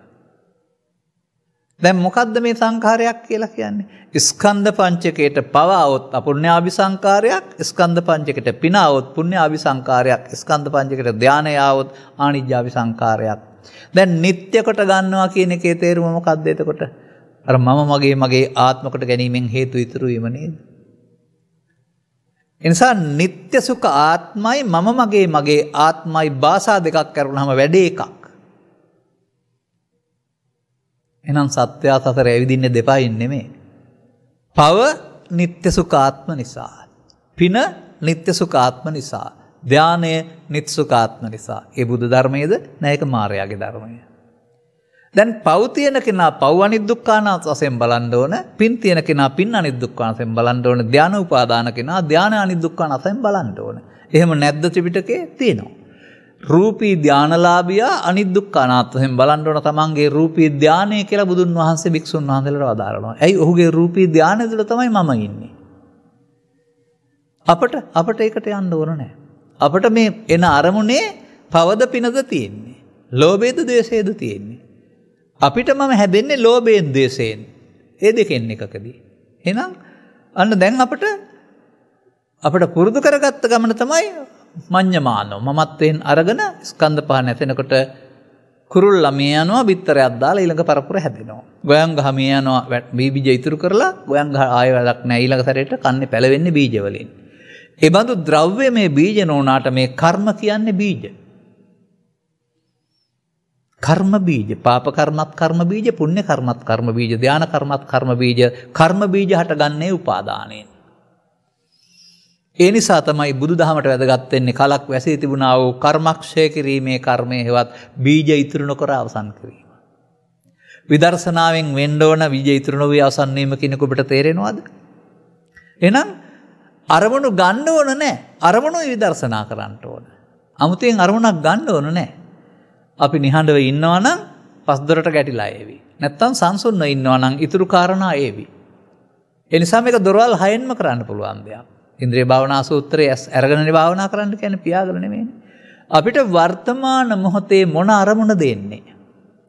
ඒ අරමුණ කෙරෙහි අපිට පුළුවන්කමක් තිබෙනවා නම් අර සාමාන්‍යයෙන් කියමනට කියන්නේ ඔය අවමගුලක් එහෙම සිදු වුණාම ශෝකයෙන් ඉන්න දුවෙක් පුතෙක් දිහා දැකලා ඔන්නෝක අල්ලලා දාන්න කියලා. ඒ අල්ලලා දාන්න කීවට ඒකෙන් කියන්නේ අතහරින්න කියන එක. නමුත් එයාට එහෙම අතහැරෙන්නේ නැහැ. මේ අල්ලලා දානවා කියන එකේ තේරුම උපාදාන නොකර අවසන් කරනවා කියන එක. උපාදාන කරලා අවසන් කරොත් යලි එනවා. උපාදාන කරලා අවසන් කරේ නැත්නම් යලි එන්නේ නැහැ. ඒකට තමයි එහෙනම් සොහනට ගෙනින් දවනවා කියලා ඇත්තටම කියන්නේ. හේතු ඉතුරුනොත් යලි එනවනේ. හේතු ඉතුරු නැත්නම් එන්නේ නැත්තේ. මම නම් කියන්න කැමතියි මරණ සති සූත්‍රයේ මරණ සති කියලා තියෙන්නේ ඔන්න ඔය හේතු ඉතුරු නොවි අවසන් වෙන්න තියෙන ස්කන්ධ පංචකය දකින්නට. මොකද මරණ සති බික්කවේ භාවේත අමතෝගද අමත පරියෝසානා කියලා තියෙන්නේ. මහණනි මරණ සතිය භාවිතා කරන්න ඒක නිවනට බැසගත්තේ වෙයි, නිවන කෙලවරකට ඇත්තේ වෙයි. හැබැයි අපේ සමාජයේ මම කවදා හරි මහලු වෙනවා මැරෙනවා කියලා අනාගතේ මරණයක් ගැන කියා ඉන්න එකට තමයි මරණ සතිය කියලා කියන්නේ. කොතරම් වැරදිද කියලා ඕගොල්ලෝ තේරුම් ගන්න. අර පදෙත් එක්කලා. එහෙනම් මරණ සති බික්කවේ භාවේත. මේ ස්කන්ධ පංචකය හේතු ඉතුරු වී අවසන් වීම මරණය නෙවෙයි. ඒක නැවත උපදිනවා. හේතු ඉතුරු නොවි අවසන් වුණොත් මරුණා. ඒකට තමයි මරුණායි කියන්නේ. ඒකට තමයි. එතකොට ඒකට කියන්නේ මොකක්ද එහෙමනම්? මමත්වයෙන් ගැනීමෙන් නිත්‍ය සුඛාත්ම වී හේතු ඉතුරු වේ මමත්වයෙන් නොගන්නේ නම් සිදුවෙන දෙයට අනිදුක්ඛානාත්ම. ස්කන්ධ පංචකේ අනිදුක්ඛානාත්මේ බුදුන්ගේ හොයා ගැනීමනේ. ස්කන්ධ පංචකෙන් පංචකයට අනිච්චං අනිච්චං කියලා හිතලා හරියන්නේ නැහැ. ස්කන්ධ පංචකෙන් පංචකයට අල්ලා නොගෙන අවසන් කරන්නේ නම් හේතු ඉතුරු නොවි අවසන් වීමේ අනිදුක්ඛානාත්ම හේවත් නිර්වශේෂ නිරෝධය සිදු වෙනවා. එහෙනම් වෙන මොකක්වත් දැනගන්න ඕනේ ස්කන්ධ පංචකයේ තිලකුණු වඩනවා නම් අරමුණුයි විදර්ශනා කරන්න ඕන. අපේ සමහර ජීවිතයට හැදෙන ලෙඩක් තියෙනවා. ඔබට මේක හැදිලා නැතුව ඇති. ඔය කෙලස් ටික තියාගෙන භාවනා කරන්න ගියන් පස්සේ එයාට අහු වෙනවා මේ කෙලස් වල දැවිලි නැති සමාධියක්. බලෙන් යටපත් කිරීම තුළ සංසුන් සමාධියක් නැත්නම් අරමුණු නැති විනාඩි 5-10ක් හම්බ වෙනවා. මේගොල්ලන්ට තේරෙනවා මේ gedara තියෙන ඊර්ෂ්‍යාව රේකෝදේ වෛරය දුක මේ අරමුණු නැත්තන් තුළ නැහැ කියලා. දැන් මේකට පෙම් බඳිනවා නැත්නම් ඇලෙනවා. දැන් මේව නැති කරන්න මේ දඟලන්නේ අතෙන් වෙලා ඉන්න. අපේ භාවනා කාර්යය කරන්නේ අසමාධියක් හදාන එකට වෙලා ඉන්න. ඕවා තමයි ආලාර කාලම්ලා උද්දකරාමලා කල්ප ගණන් එහාට පළල් කරලත් ආපහු වැටුනේ පස්ස බිම යනගත්තේ. ඒසත් ධර්මයකින්තරව මේ ගමන යන්න බෑ කාටවත්. මේක වෙන්න ඕන මොකද මේ සමාධියේ නිර්වශේෂ නිරෝධය වෙන්නේ නැහැ. ඒකේ අරමුණු වෙන්න නොදී බලෙන් යට කරගෙන ඉන්න එක. ඒක තදංග. බුදුන් වහන්සේ වදාරන්නේ එන්න ඕන. එන්න ඕන මේ යන්න ඕන අනාගත ඵලයක් ඉතුරු නොකර. හොඳයි ඒකට දහම් න්‍යායක් නැද්ද? ත්‍රිපිටකය තුළ මේක විස්තර කරලා නැද්ද? තියෙනවානේ. බලන්න කියලා නැද්ද කියලා. uppannam කාම විතක්කං, uppannam ව්‍යාපාද විතක්කං, uppannam විහිංසා විතක්කං. මේ කියන්නේ. ඇසෙන් හරි කනෙන් හරි නාසයෙන් හරි දිවෙන් හරි කයෙන් හරි හටගත් uppannam කියන්නේ. ඔය uppannam කියන්නේ මෞකසින් විහිච්ච එක නෙමෙයි. ඉපදුනා වූ කාම විතර්කයේවත් ලෝභය, ව්‍යාපාද විතර්කයේවත් ද්වේෂය, විහිංසා විතර්කයේවත් මෝහය. අපිට පැහැදිලිව පේන්නේ කාම විතර්ක සහ ව්‍යාපාද විතර්ක.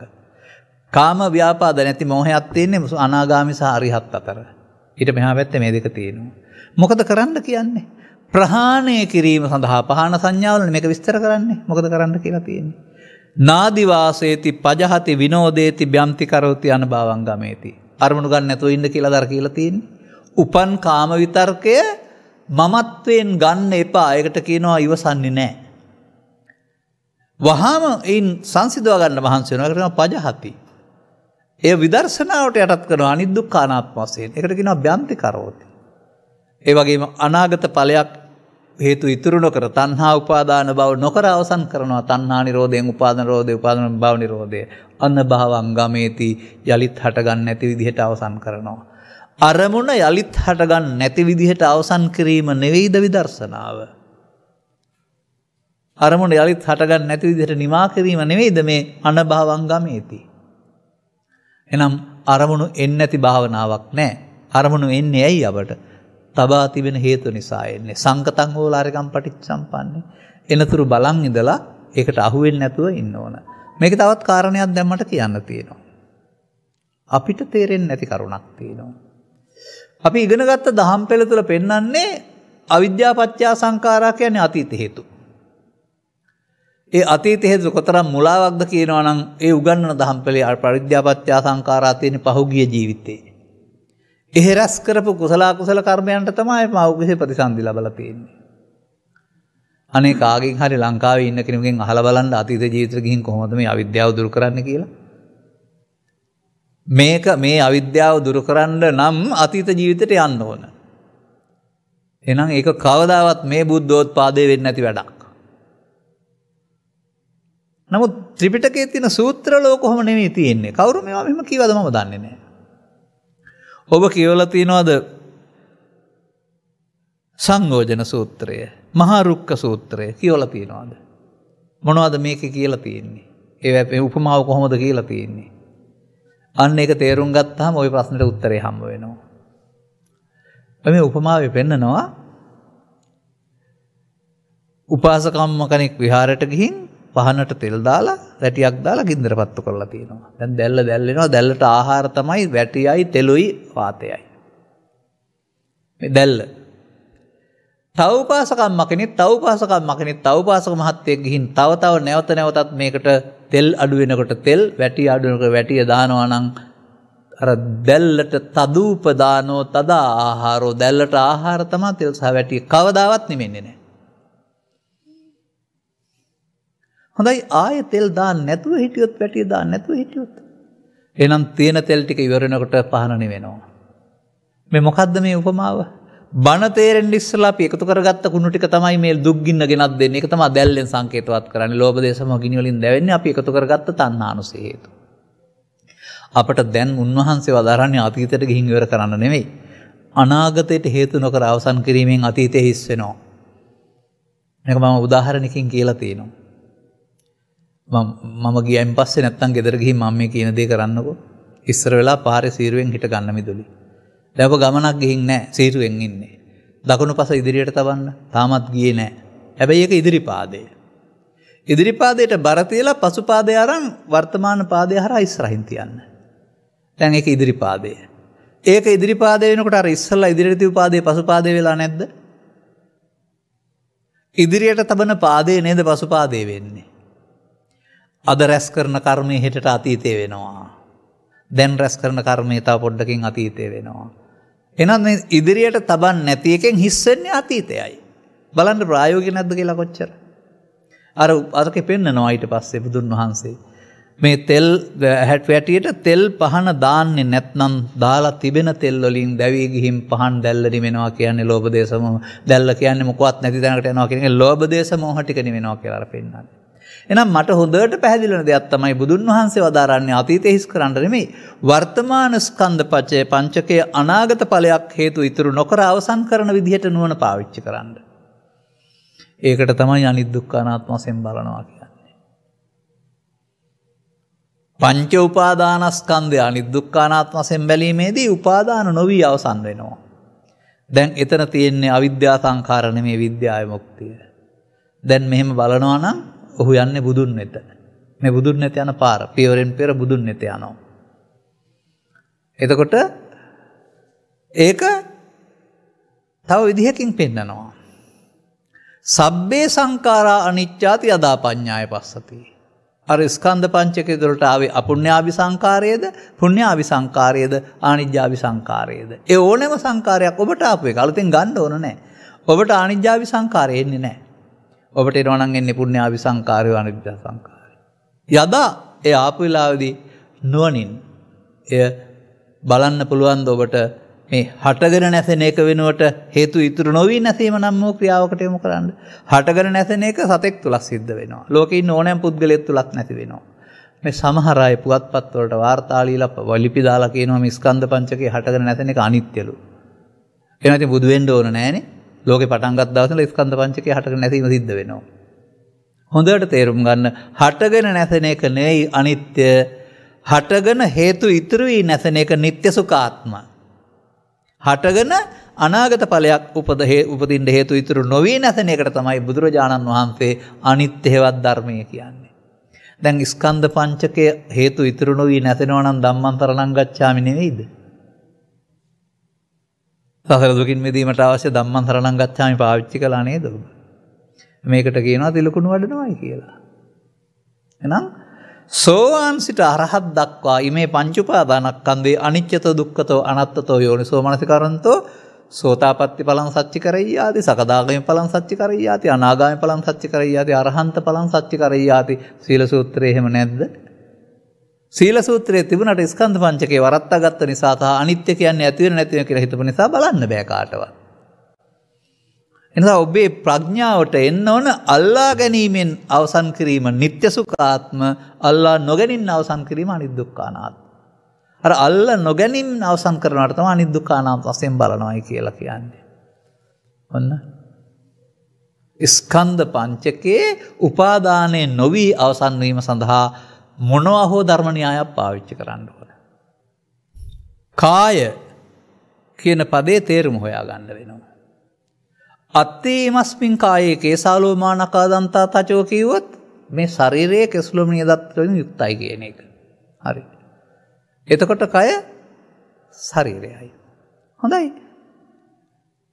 පටිච්චසමුප්පාද න්‍යාය උගන්වනවා වේදනා කාය සංඥා කාය සංකාර කාය විඥාන කාය. දැන් කායත් අතට අහු වෙන්න පුළුවන් කායක්ද? වේදනාවත් චෛතසිකයක්, සංඥාවත් චෛතසිකයක්, සංකාරත් චෛතසිකයක්, විඥානත් චෛතසිකයක්. එහෙනම් කාය කියන්නේ ස්කන්ධයන්ට.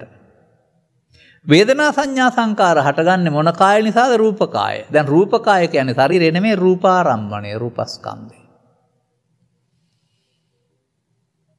මේ ළඟදී මම කියපු දේශනාවක තියෙනවා මහන්තං කායම් පාදාලීති කියලා වචනයක්. මහත් කයක් විසිරුණේ වෙයි. ඔබට මේ තව සතියක් දෙකක් තුනකින් අහන්න හම් වෙයි. දැන්වත් පටිගත කරලා තියෙන්නේ. මොකද්ද මේ පාදාලීති කියලා? මහත් කය කියලා තියෙන. සිංහලට තියෙන්නේ මහත් කය විසිරුණේ වෙයි කියලා. ඊට පස්සේ කය කියන්නේ මොකටද දන්නවද? අවිද්‍යාවට. එතකොට මේ විදර්ශනා මාර්ගයේ ගියාම අවිද්‍යාව දුරු වෙනවට තමයි කියන්නේ මහන්තං කායං පාදාලේති. කය විසිරී ගියයි කියලා. එහෙනම් අපි කය කියන්නේ ශරීරය කියලා ඉගෙන ගත්තට හරියන්නේ නැහැ. ත්‍රිපිටකය තුළ වෙන දෙයකට තියෙනවනේ ඒක. සම්පූර්ණ අවිද්‍යාව දුරු වෙන එකට තමයි මහන්තං කායං කියලා කියන්නේ. ඒ නිසා අපිට දැන් යන්න වෙන්නේ මොකේටද? ඒකාය නොයම් බික්කවේ මග්ගෝ සත්තානං විසුද්ධියා ශෝක පරිද්දවානං සමතික්කමයි දුක්ඛ දෝමනස්සං අත්තංගමයි ඥායස්ස අධිගමයි නිබ්බානස්ස සච්චිකිරියයි. අධිගමයේ සෝවාන් ආදී මාර්ගඵල පිළින් නිවන් ලැබීම සඳහා බුදුහාමුදුරුවෝ නිර්දේශ කරනවා සතිපට්ඨානය. පොතේ අගට කියනවා භාවිතා කළොත් දවස් 7ක් සහ අවුරුදු 7ක් ඇතුළත මේක වෙනවයි කියලා. අවුරුදු 900ක් තිස්සේ සතිපට්ඨානය කියලා තියෙනවා. අපේ කට්ටිය කාටවත් හම්බුනේ නැහැ. එහෙනම් බුදුහාමුදුරුවෝ වැරදිද? කවදාවත් අපේ බුදුරජාණන් වහන්සේ වැරදි කියලා මම හිතන්නේ නැහැ. එහෙනම් සතිපට්ඨානෙ වරදින්න ඕනේ. ඉස්සෙල්ලා සතිපට්ඨානෙට නොයා සති කියන්නේ මොකද්ද කියලා හොයාගන්න. එතකොට ලේසි. ඒකනේ කරෙන්න ඕනේ. සතිපට්ඨානෙ සිහිය පුහාට පිටවා ගැනීම කියලා සිංහලෙන් පාඩම් කරගත්තට හරියන්නේ නැහැ. අපි ළඟ සතිය මොකද්ද අසතිය මොකද්ද? ප්‍රමාදය මොකද්ද අප්‍රමාදය මොකද්ද තේරුම් ගන්න. එතකොට ආයෙත් අපිට එන්නවා ස්කන්ධ පංචකයට. අපි තව තැනකින් හොයාගන්න බලමු. මෝහ අහිරික අනුත්තප්ප උද්දච්ච ලෝභ දිට්ඨි මාන දෝෂ ඉස්සා මච්චරික උක්කුච්ච තීන මිද්ද චිකිච්ඡා. මම මේ කතා කළේ සිතේ හට ගන්නා වූ අකුසල චෛතසික 14. ඒවයි නෑනේ සති කියලා එකක්. එහෙනම් අකුසලයෙන් වෙන්වීමට අවශ්‍ය සතිය අකුසල චෛතසික වල නෑ. නමුත් කුසල චෛතසික 25 සද්දා සති හිරියොතප්ප අලෝභ අදෝස තත්‍ර මජ්ජත සති කියලා එකක් තියෙනවා. අන්න සති කියන්නේ අකුසලයෙන් වෙන්වීමට භාවිතා කරන්න පුළුවන් චෛතසිකයක්. ඒ මොහොතේදී අපි බලමු. අර මම ගත්ත ගාථාව ගන්න ආපහු. අප්පමාදෝ අමත පදං. මේ අමත පදං කියන එක මුලින් විස්තර කරලා තියෙන විශේෂණය මේ අය දැකලා තියෙනවද? සිහියෙන් කටයුතු කිරීමයි කියන ලද අප්‍රමාදය. එහෙනම් අපිට තව වචනයක් දාන්න පුළුවන් නේද? අසහියෙන් කටයුතු කිරීමයි කියන ලද ප්‍රමාදය. මොකද්ද අසහියෙන් කටයුතු කිරීමයි කියන ලද ප්‍රමාදය? තින්නම් සංගති පස්සෝ පස්සපච්චා වේදනා වේදනා පච්චා තණ්හා තණ්හා පච්චා උපාදාන උපාදාන පච්චා භව අන්නාසිහියෙන් කටයුතු කිරීම. අපට සිහිය ආවේ නැහැ. අපි මේකට අහු වුණා, සසරට බැඳුණා, සංයෝජනය වුණා. ඒක ප්‍රමාදයනේ. දැන් ඒක නොවෙන්න කටයුතු කරන එක නෙමෙයිද සිහිය කියන්නේ? අන්න එහෙමයි සිහිය හොයාගන්න ඕනේ ඉස්සරලා අර පොතට යන්නේ නැතුව. දැන් බලනවා අපි ඊට පස්සේ. එහෙනම් වර්තමාන ස්කන්ධ පංචකේ පස්සපච්චා වේදනා වේදනා පච්චා තණ්හා නොවි තස්සායේව තණ්හාය අශේෂ ශේෂ වෙන්න නොදී අවශේෂ වෙන්න නොදී මේ කෙරෙහි පවතිනා වූ චන්ද රාගය අපිට අවසන් කරන්න පුළුවන් නම් මමත්වයෙන් නොගෙන තණ්හා නිරෝධා උපාදාන නිරෝධෝ පරම භව නිරෝධ. දැන් ඒක නෙමෙයිද සිහිය? මෙතන වර්තමාන ස්කන්ධ පංචකය උපාදාන නොවි අවසන් කිරීමට තියෙන්න ඕනේ එක තමයි සිහිය කියන්නේ. එහෙනම් සිහියෙන් කටයුතු කරන්න වෙනවා. සිහිය කියන එක තියෙන්නේ පල්ලෙහා තැනක. අම්මට යතුර තියපු තැන මතක නැති වුණොත් සිහිය නැහැ. තාත්තට පර්ස් එක තියෙන තැන මතක නැති වුණොත් සිහිය නැහැ. එහෙමනේ අපි කතා කරන්නේ සිහිය කියලා. එහෙම සිහියක් තියෙන්න ඕන ගෙවල් දරවල් වල. නමුත් බුදුරජාණන් වහන්සේ වදාළේ ඔය මුට්ට සති නෙමෙයි. ඔකට කියන්නේ මුට්ට සති කියලා. සම්මා සති. ස්කන්ධ පංචකය අනාගත ඵලයක් උපදවන පවක් පින් හේතුවක් ධාන හේතුවක් ඉදිරි නොවි අවසන් කරන්නට ඒ මොහොතට තියෙන්න ඕන සතිය. එහෙනම් සතිය තියෙන්න ඕන මගේ මම මගේ ආත්ම වශයෙන් බලන්න නෙවෙයි. මගේ නොවන මම නොවන මගේ ආත්ම නොවන වශයෙන් බලන්නයි සතිය තියෙන්න ඕන. ඒක තේරුම් අරන් අතෙන්ට යන්න වෙනවා. ඊට පස්සේ අපි යමු. දැන් කායේ කායානුපස්සී විහෙරති කායානුපස්සනාව. ඔන්න ඉතින් අපි ඕක දන්නේ නැතුව කාය කියලා ගත්තා කාය දැන් ඉතින්. දැන් ඔසෝමි ගනිමි තබමි. ඔසෝමි ගනිමි තබමි. දැන් මේ කාය ආනෝ බලනවා. දැන් විදර්ශනාවක්ද ඔය? මට කියන්න. ඉතින් ඕක භාවනාව නම් මගේ පරණ බණවල මම කියලා තියෙනවා ලස්සන කතාවක්. ඔය ෆෝසස් කියලා කියන්නේ. ත්‍රිවිධ හමුදාව පොලිසිය. ඒගොල්ලොන්ට තියෙනවනේ ආචාර පෙළපාලිය කියලා එකක්. ඒ ආචාර පෙළපාලියේදී left right කියවම හරියට left නම් left right නම් right. දැන් හරියට සතිය නැද්ද ඒකේ? දකුණ කියනට දකුණ වම කියනට වම තියන්නේ නැද්ද? තියෙනවා. එහෙනම් හොඳ සතියක් නේ තියෙනවා. ආ කෙලස් නැති වෙන්නේ නැතයි එහෙනම්. ඔය ඔසෝමි ගනිමි තබින එකට සිහිය තියාගන්න එක සතිපට්ඨානේ නම් බුදුහාමුදුරුවෝ 15 වලා දේශනා කරන එකට වඩා මේ පොලිසිය හමුදාවේ කට්ටිය සතිපට්ඨානේ වඩනවා. වෙයිද වැඩි? කකුල මාරු කෙරුවාට සතිපට්ඨානයක් වෙනවද? මේ කෙලස් නැසෙන්න ඕන සතිපට්ඨානේ. එහෙනම් කයෙහි කය අනුව බලමින් වාසය කරලා කයට ගන්න එපා. කාය මොකද්ද හොයාගන්න. බලමු අපි. කාය කීයක් තියෙනවද කියලා අපට? මට නම් හම්බෙලා තියෙනවා. රූප කාය, ශබ්ද කාය, ගන්ධ කාය, රස කාය, පොට්ටබ්බ කාය, ධම්ම කාය. එතකොට කාය කියන්නේ අරමුණ. රූපෙදිත් බලන්න පුළුවන්, ශබ්දෙදිත් බලන්න පුළුවන්, ගන්ධෙනුත් බලන්න පුළුවන්. අරමුණ ඇවිදින් නැති වෙනවා. අරමුණ ඇවිදින් නැති වෙන කාලය තුළ අපි කරපු වැරද්ද තමයි අල්ලාගෙන නැතිවීම. හැබැයි එතන තව වචනයක් තියෙනවා, ඒක කවුරුත් බැලුවේ නැහැ. කායේ කායානුපස්සේ විහෙරති ආතාපි සම්පජානෝ සතිමා විනෙය්‍ය ලෝකේ අවිජ්ජා දෝමනස්සං. left right වල ඒ ටික තියෙනවද? උපාසකම් මගේ ඔසෝමි ගණමේ තබනි වල මේ ටික තියෙනවද? මේ ආතාපි සම්පජානෝ සතිමා විනෙය්‍ය ලෝකේ අවිජ්ජා දෝමනස්සං තියෙනවද? නැහැ. මොකද ඒ කියන්නේ? අන්න ඒ ටික කායේ තියෙන්න පුළුවන්. ආතාපි ඒ කියන්නේ කෙලස් තවන ඕනකම තියෙන්න වෙනවා. රූප තණ්හාවේදී රූප අරමුණේදී. එතෙන්ට මමත්වයෙන් නොගන්ට සම්පජානය සිහිය තියෙන්න වෙනවා. එතකොට එතන ඒ රූප වේදනා සංඥා සංකාර නම් ස්කන්ධ පංචකයේ ලෝකෙහි සතිමත් වෙලා අවිජ්ජා දෝමනස්සං සංසිඳවන්න වෙන්න වෙනවා. ස්කන්ධ පංචකය තුල අවිජ්ජා දෝමනස්ස සංසිඳවන්න ඕන. ඒකනේ.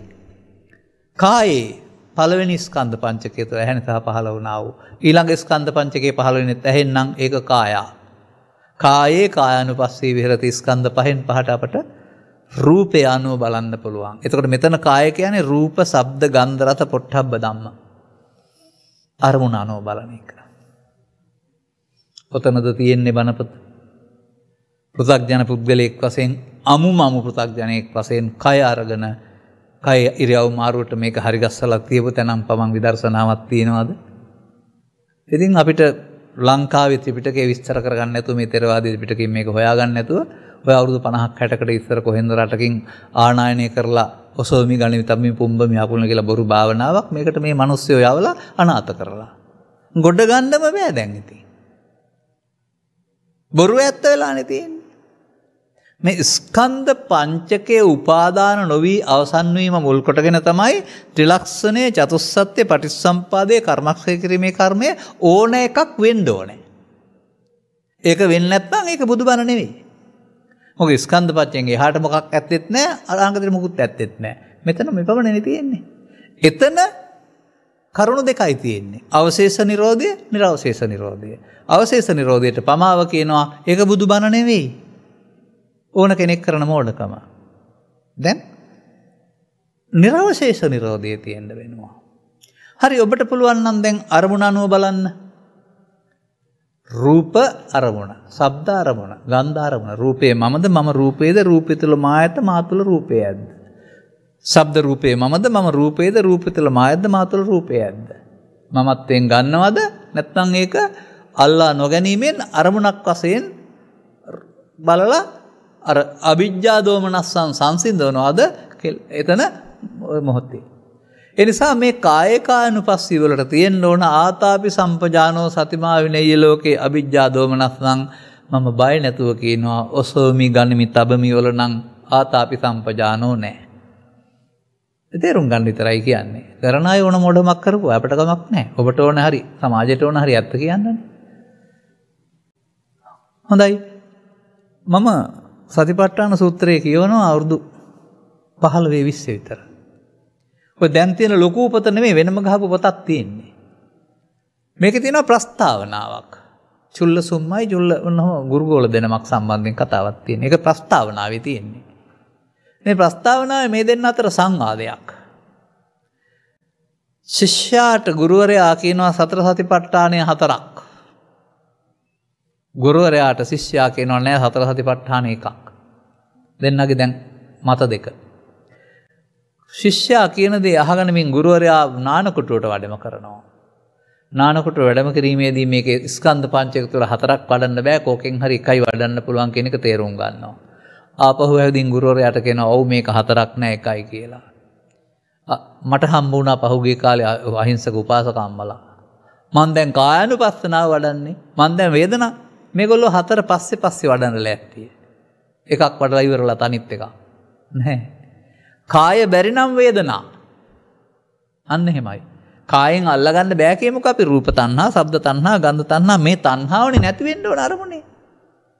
හොඳයි රූපයට පස්සේ එන්නේ මොකද්ද? වේදනාව.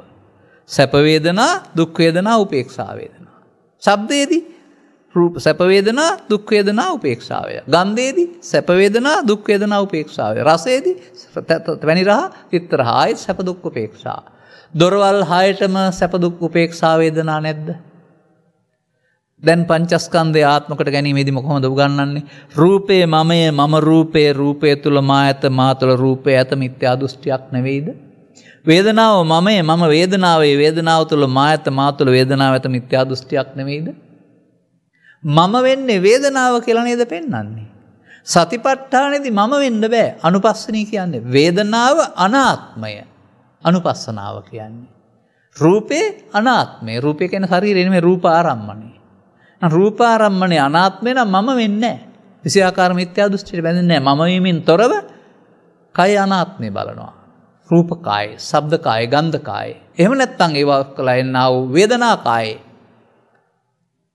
මම මේ කාය පදේ ඔබට අරන් පෙන්නවා. කාය අස්තිමස්මින් කාය කියනකොට කය වුණාට අවිද්‍යා ස්කන්ධයටත් කාය කියලා කියනවා. මේවා වේදනා කාය, සංඥා කාය, සංකාර කාය, විඥාන කාය, පටිච්චසමුපාදේ කාය කියලා කියන ස්කන්ධයට. අනිත් එක තමයි මම තේරුම් අරන් තියෙනවා බුදුරජාණන් වහන්සේගේ ධර්ම නියාමයේ ස්කන්ධ පහ තුළ පාවිච්චි කරන්න ඊට එහාට බලන්න බෑ. ඔය ඔසවමි ගනිමි තබෙමි කරන අය ස්කන්ධ පහ තුළ බලන්නේ නැහැ. අනිවාර්යෙන්ම ස්කන්ධ පහට අතීතයෙන් මුකුත් එන්නේ නැහැ, අනාගතයට මුකුත් යන්නේ නැහැ. ස්කන්ධ පහ හටගෙන නැතෙනවා.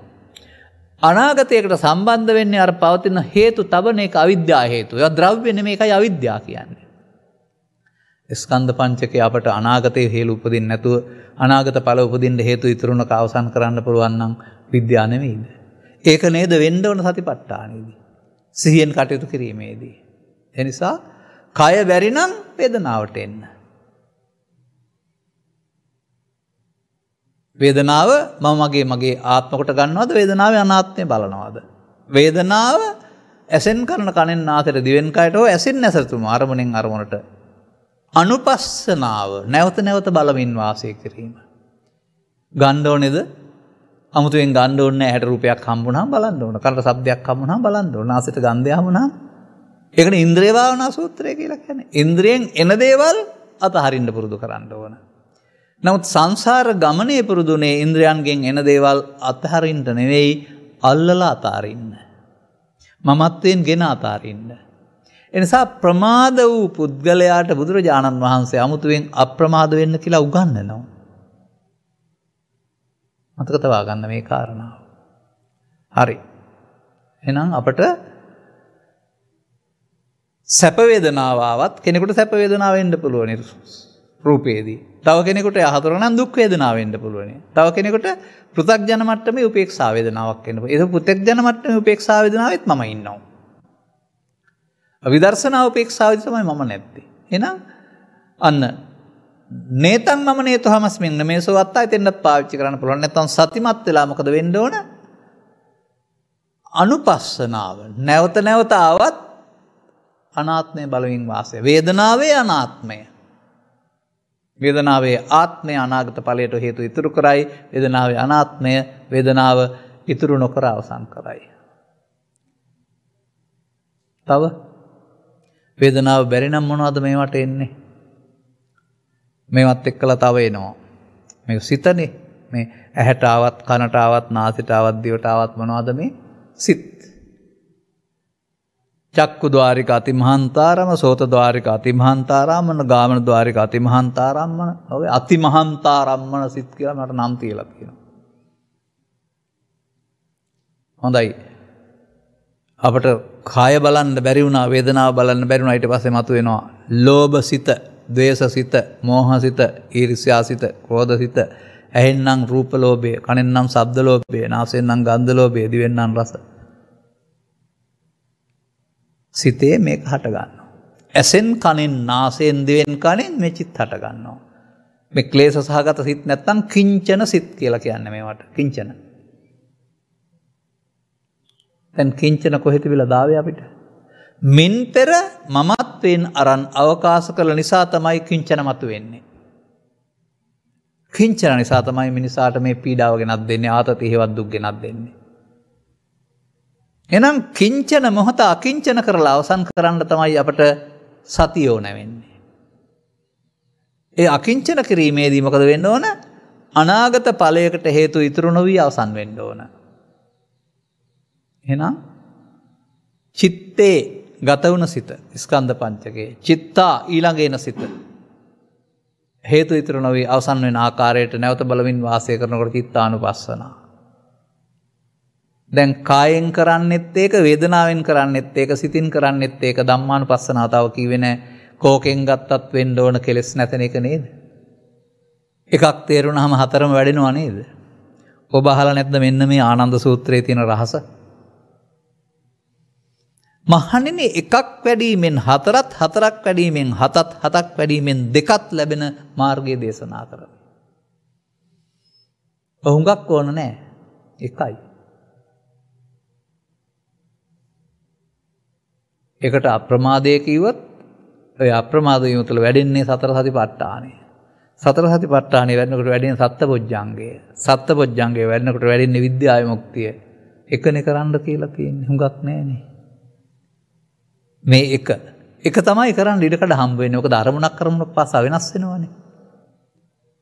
ඒ නිසා මේ හතරකින් පෙන්ලා තියෙන හතරම වඩන්න කියලා නෙමෙයි එකකින් වඩන්න. අර සතිපට්ඨාණයෙන් ත්‍රිලක්ෂණයෙන් චතුස්සත්යෙන් පටිච්චසම්පාදයෙන් කර්මක්‍රිය කිරීමේ කර්මයෙන් පෙන්වනවා වගේ තේරුම් ගන්න. අපි ඉතින් මේක හතරක් අරගෙන ඊට පස්සේ හතර කය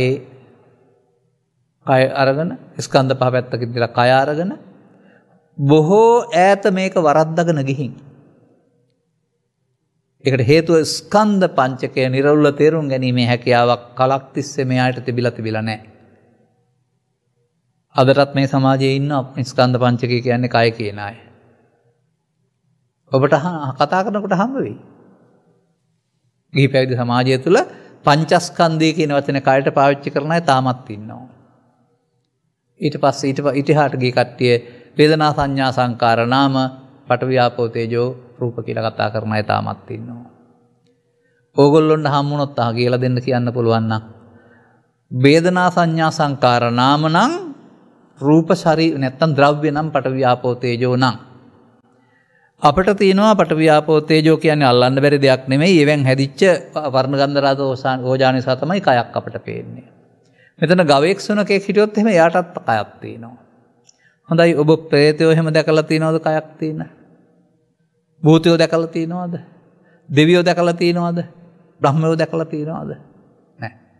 ඒ කියන්නේ ඒගොල්ලොන්ට හතරයිද තියෙන්නේ වේදනා සංඥා සංකාර හතර විතරද රූප නැද්ද එතකොට?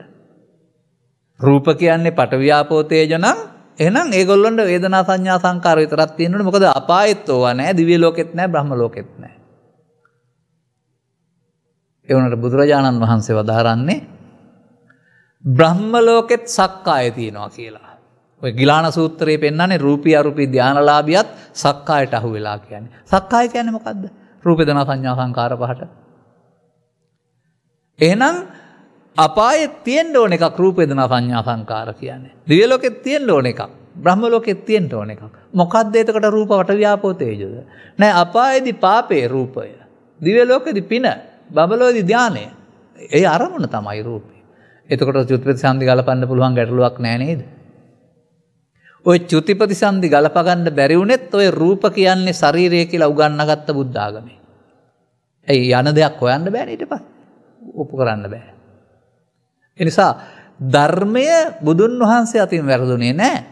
පසු කාලීනව කෘතඥාය මේකට ඇඟිලි ගහන්න ගිහින් තම තමන්ට ඕන අර්ථ විග්‍රහ කරන්න යාම තුළ තමයි අපිට මේකට අදාළ තැනට ප්‍රවිෂ්ඨ වෙන්න බැරුව ත්‍රිලක්ෂණය කියන වචනේ තියෙනවා අර්ථය නැහැ. චතුස්සත්ත්‍ය කියන වචනේ තියෙනවා අර්ථය නැහැ. පටිච්චසම්පාදය කියන වචනේ තියෙනවා අර්ථය නැහැ. සතරපත්තාණය කියන වචනේ තියෙනවා අර්ථය නැහැ. ඒ නිසා ඔක්කොම මේවා පොත්පත්වල තියාගෙන ලියනවා කියනවා පාඩම් කරනවා අනුගමනීය ප්‍රතිපදාවට බිඳුවයි. පාස් වෙන්න පුළුවන්, ලකුණු ගන්න පුළුවන්, ඒවා කරන්න පුළුවන් ලියලා කියලා. හැබැයි ප්‍රායෝගික නැහැ. ඒ නිසා වාසනාවකට අපේ ගෞරවනීය මහා සංඝරත්නය සියවස් ගණනාවක් තිස්සේ කටපාඩම් කරගෙන ඇවිදි කටපාඩම් කරන්න බැරි වෙනකොට තල්කොළවල ලියලා, බැරි වෙනකොට ආපහු පොත්වල ලියලා, බැරි වෙනකොට ටැබ් එකට ගෙනත් මේක අරන් ඇවිත් තියෙනවා. දැන් මට ත්‍රිපිටකේ පන්සලට ගෙනියන්න ඕන නම් කාර් එකේ ඩිකේ පුරවන යන්න ඕන දෙන තැනකින් පොත් 50 ගාණක් තියෙනවානේ. ඒ වුණාට මගේ බෑග් එකෙත් තියෙනවා දැන් ත්‍රිපිටකය. පොඩ්ඩක් ඔන් කරලා බලන්න පුළුවන් ඕන තරමට. ඒ වෙනස් වුණාට කමක් නැහැ. ඒ තාක්ෂණය ගත්තට කමක් නැහැ. හැබැයි ඔය පොත මාරු වෙලා ටැබ් එකට ආවා කියලා වැඩේ වෙන්නේ අනුගමනය කරේ නැත්නම් එහෙම. ඒ නිසා තාක්ෂණය මාරු කරා කියලා වැඩක් වෙන්නේ නැහැ. අපිව මාරු වෙන්න ඕන. අපේ දැක්ම මාරු වෙන්න වෙනවා. එහෙනම් අපට ඒ සිතේදී ලෝභ සිතේදී ලෝභය මම, දේශ සිතේදී දේශය මම, ඊර්ෂ්‍යා සිතේදී ඊර්ෂ්‍යාව, වෛර සිතේදී වෛරය මම. අනුපස්සනෝ විහෙරති. මමත්වෙන් ගන්න නැතුව ඉන්න අවසන් වෙයි. මේ හැම එකෙම පෙන්වන්නේ අනාත්මය නැත්නම් අවසන් වීමනේ. අනුපස්සනා නැවත නැවතත් සිහියෙන් බලනකොට අර හේතු ඉතුරු නොවි අවසන් වීම සිද්ධ වෙනවා. අන්තිමට මොකද්ද පෙන්වන්නේ? ධම්මේ ධම්මානුපස්සී විහෙරති. මොකද්ද ධම්මානුපස්සනාව කියන්නේ? ධම්මානුපස්සනාව කියන්නේ ඕවට ආපහු වෙන තව කාරණයක් තියෙනවා. නීවරණ. කාමච්ඡන්ද, ව්‍යාපාද, තීන මිද්ද, උද්ධච්ච, කුක්කුච්ච, විචිකිච්ඡා නීවරණ උපදිනවා. කාය වේදනා චිත්ත බැයි නම් නීවරණය දැනෙනවා. කාමච්ඡන්දේ, ව්‍යාපාදේ දැනෙනවා. තීන මිද්දයක් දැනෙනවා. උද්ධච්ච, කුක්කුච්චෙත් දැනෙනවා. විචිකිච්ඡාවක් දැනෙනවා. ඒවානුව බලමින් වාසය කරන්න. ඒත් සිතට එන එක නෙවෙයිද? හුඟක් බලන්න බෑ මේකේ. එකයි බලන්න පුළුවන්. එක ඇසෙන්ද, කනෙන්ද, නාසයෙන්ද, දිවෙන්ද, කයෙන්ද එන්නේ. බලන්න දැන් අපට වර්තමාන මොහොත විතරයි බුදුරජාණන් වහන්සේ දීලා තියෙන්නේ. වර්තමාන මොහොතේ තමයි මේ කටයුත්තට අපිට අවතීර්ණ වෙන්න ඕන. දැන් එතකොට එහෙමනම් සති කියන වචනෙන් කියන්නේ මොකක්ද? ඇසෙන් කනෙන් නාසයෙන් දිවෙන් කයින් ස්කන්ධ පහළ වෙලා මගේ ආත්ම කොට අරගෙන යලි උපදින්න හේතුවක් ඉතුරු වෙන ආකාරයේ පව් හේතු, පින් හේතු, ධාන හේතු ඉතුරු වෙනවා නම් අපි ළඟ සති නැහැ, ප්‍රමාදයි අපි. ඒ පමා වූ නිසා. ඒ නිසා ප්‍රමාදයේ මරණයට මගේ පව් හේතුවෙන් මැරෙනවා, පින් හේතුවෙන් මැරෙනවා, ධාන හේතුවෙනුත් මැරෙනවා. ඇයි? පව් කරපු චුන්දසෝකරයකත් මැරුණා, පින් කරපු සමනමාලාකාරයත් මැරුණා, ධාන වැඩපු උද්දකරාම පුත්‍රත් කාලක්‍රියා කළා. දැන් මරණ ගෙනත් දෙන්නේ මොනවද එහෙමනම්? පුද්ගලයින්ට. කය තිබුණත් මරණයටපත් වෙනවා, නැතත් මරණයටපත් වෙනවා. දෙවියෝ එහෙමත් මරණයටපත් වෙනවා, ජුත වෙනවා කිව්වට. ඒ මොකක් නිසාද මරණයටපත් වෙන්නේ? උපාදානයේ බයං දිස්වා ජාති මරණ සම්භවයේ. සත්‍යයට ජාති මරණ ගෙනත් දෙන්නේ උපාදානය නිසා. උපාදානයේ ඇතුළු මේ විශ්වයේ මැරෙන්නේ නැතුව ඉන්න පුළුවන් තැනක් නැහැ. අනුපාදාය මුච්ඡanti.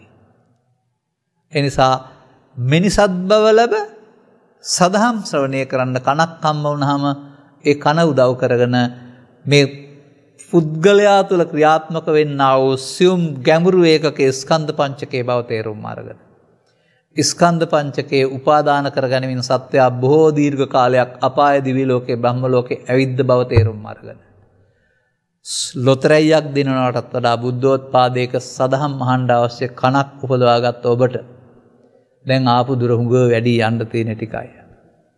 දැන් මේ ස්කන්ධ පංචකය කර්ම රැස් කරන මධ්‍යස්ථානයේ බවට පත් කරන්නේ නැතුව කර්මක්ෂය කරන මධ්‍යස්ථානයේ බවට පත් කරන්නේ කොහොමද?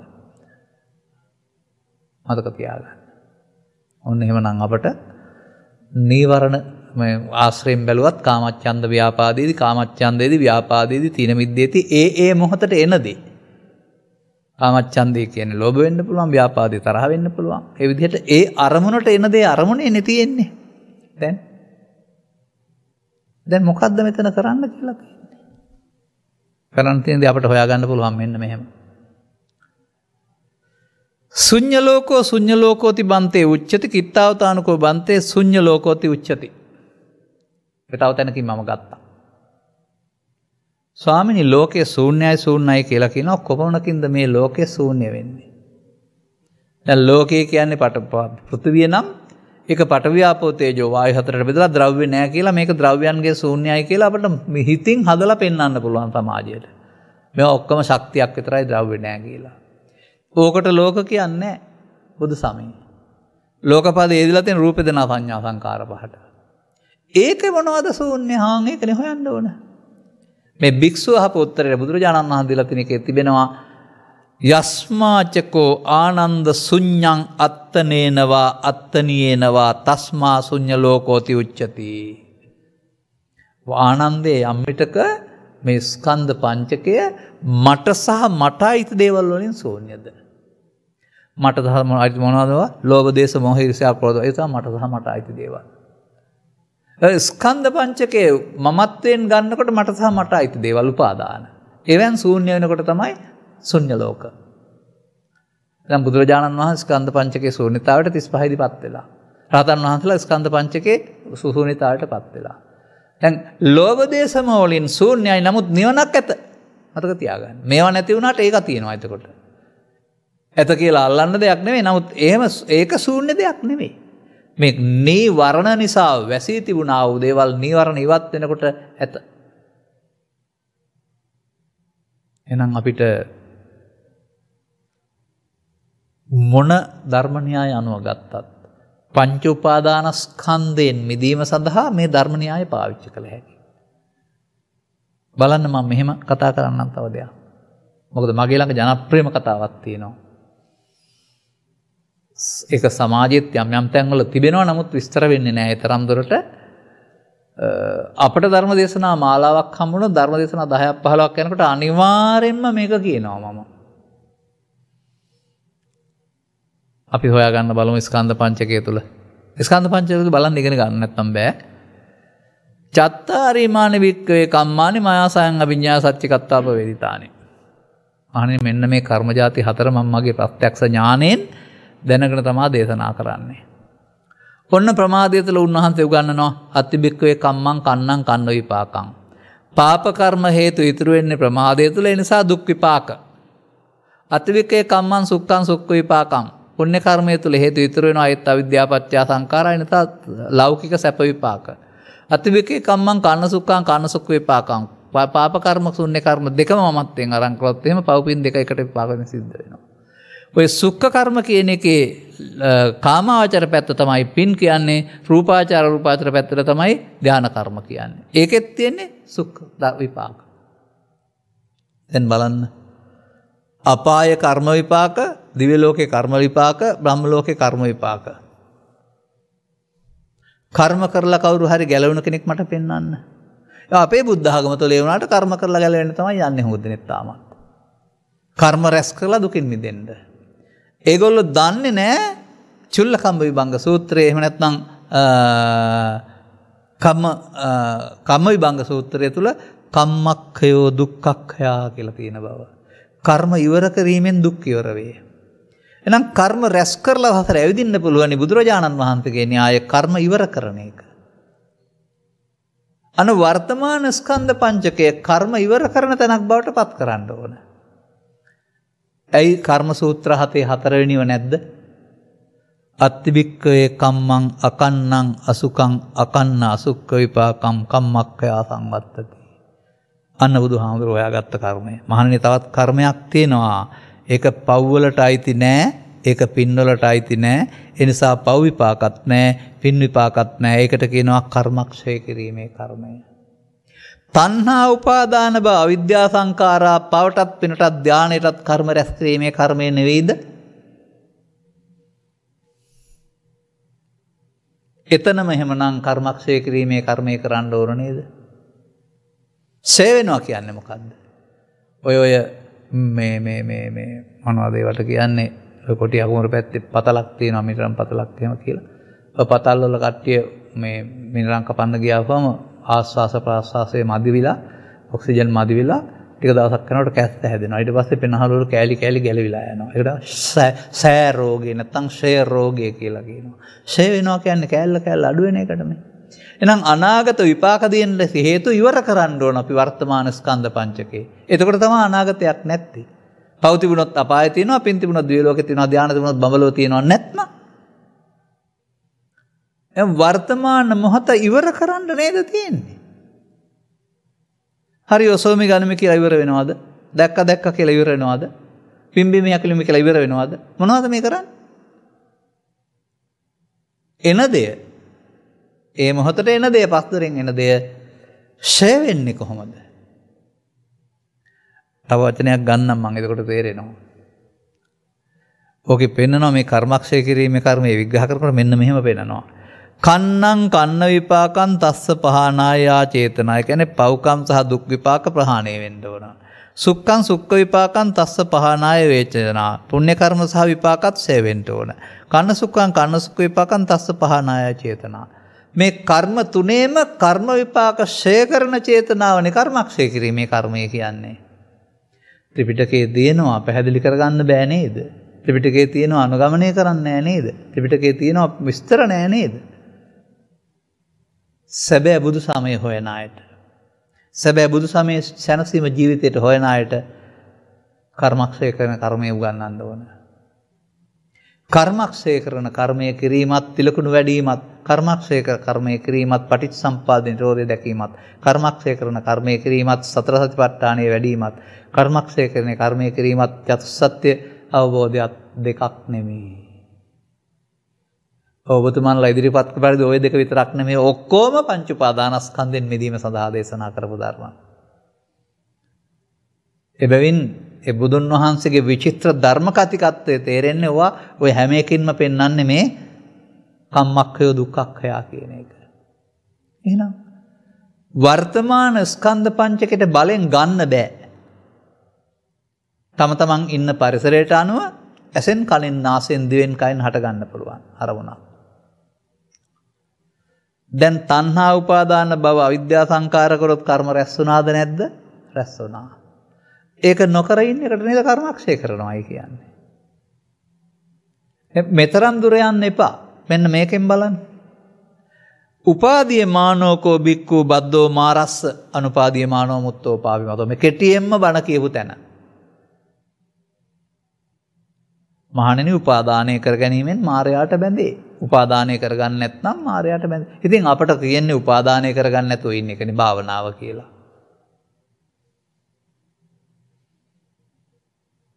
තව පදයක් ගනිමු අපි බලන්න.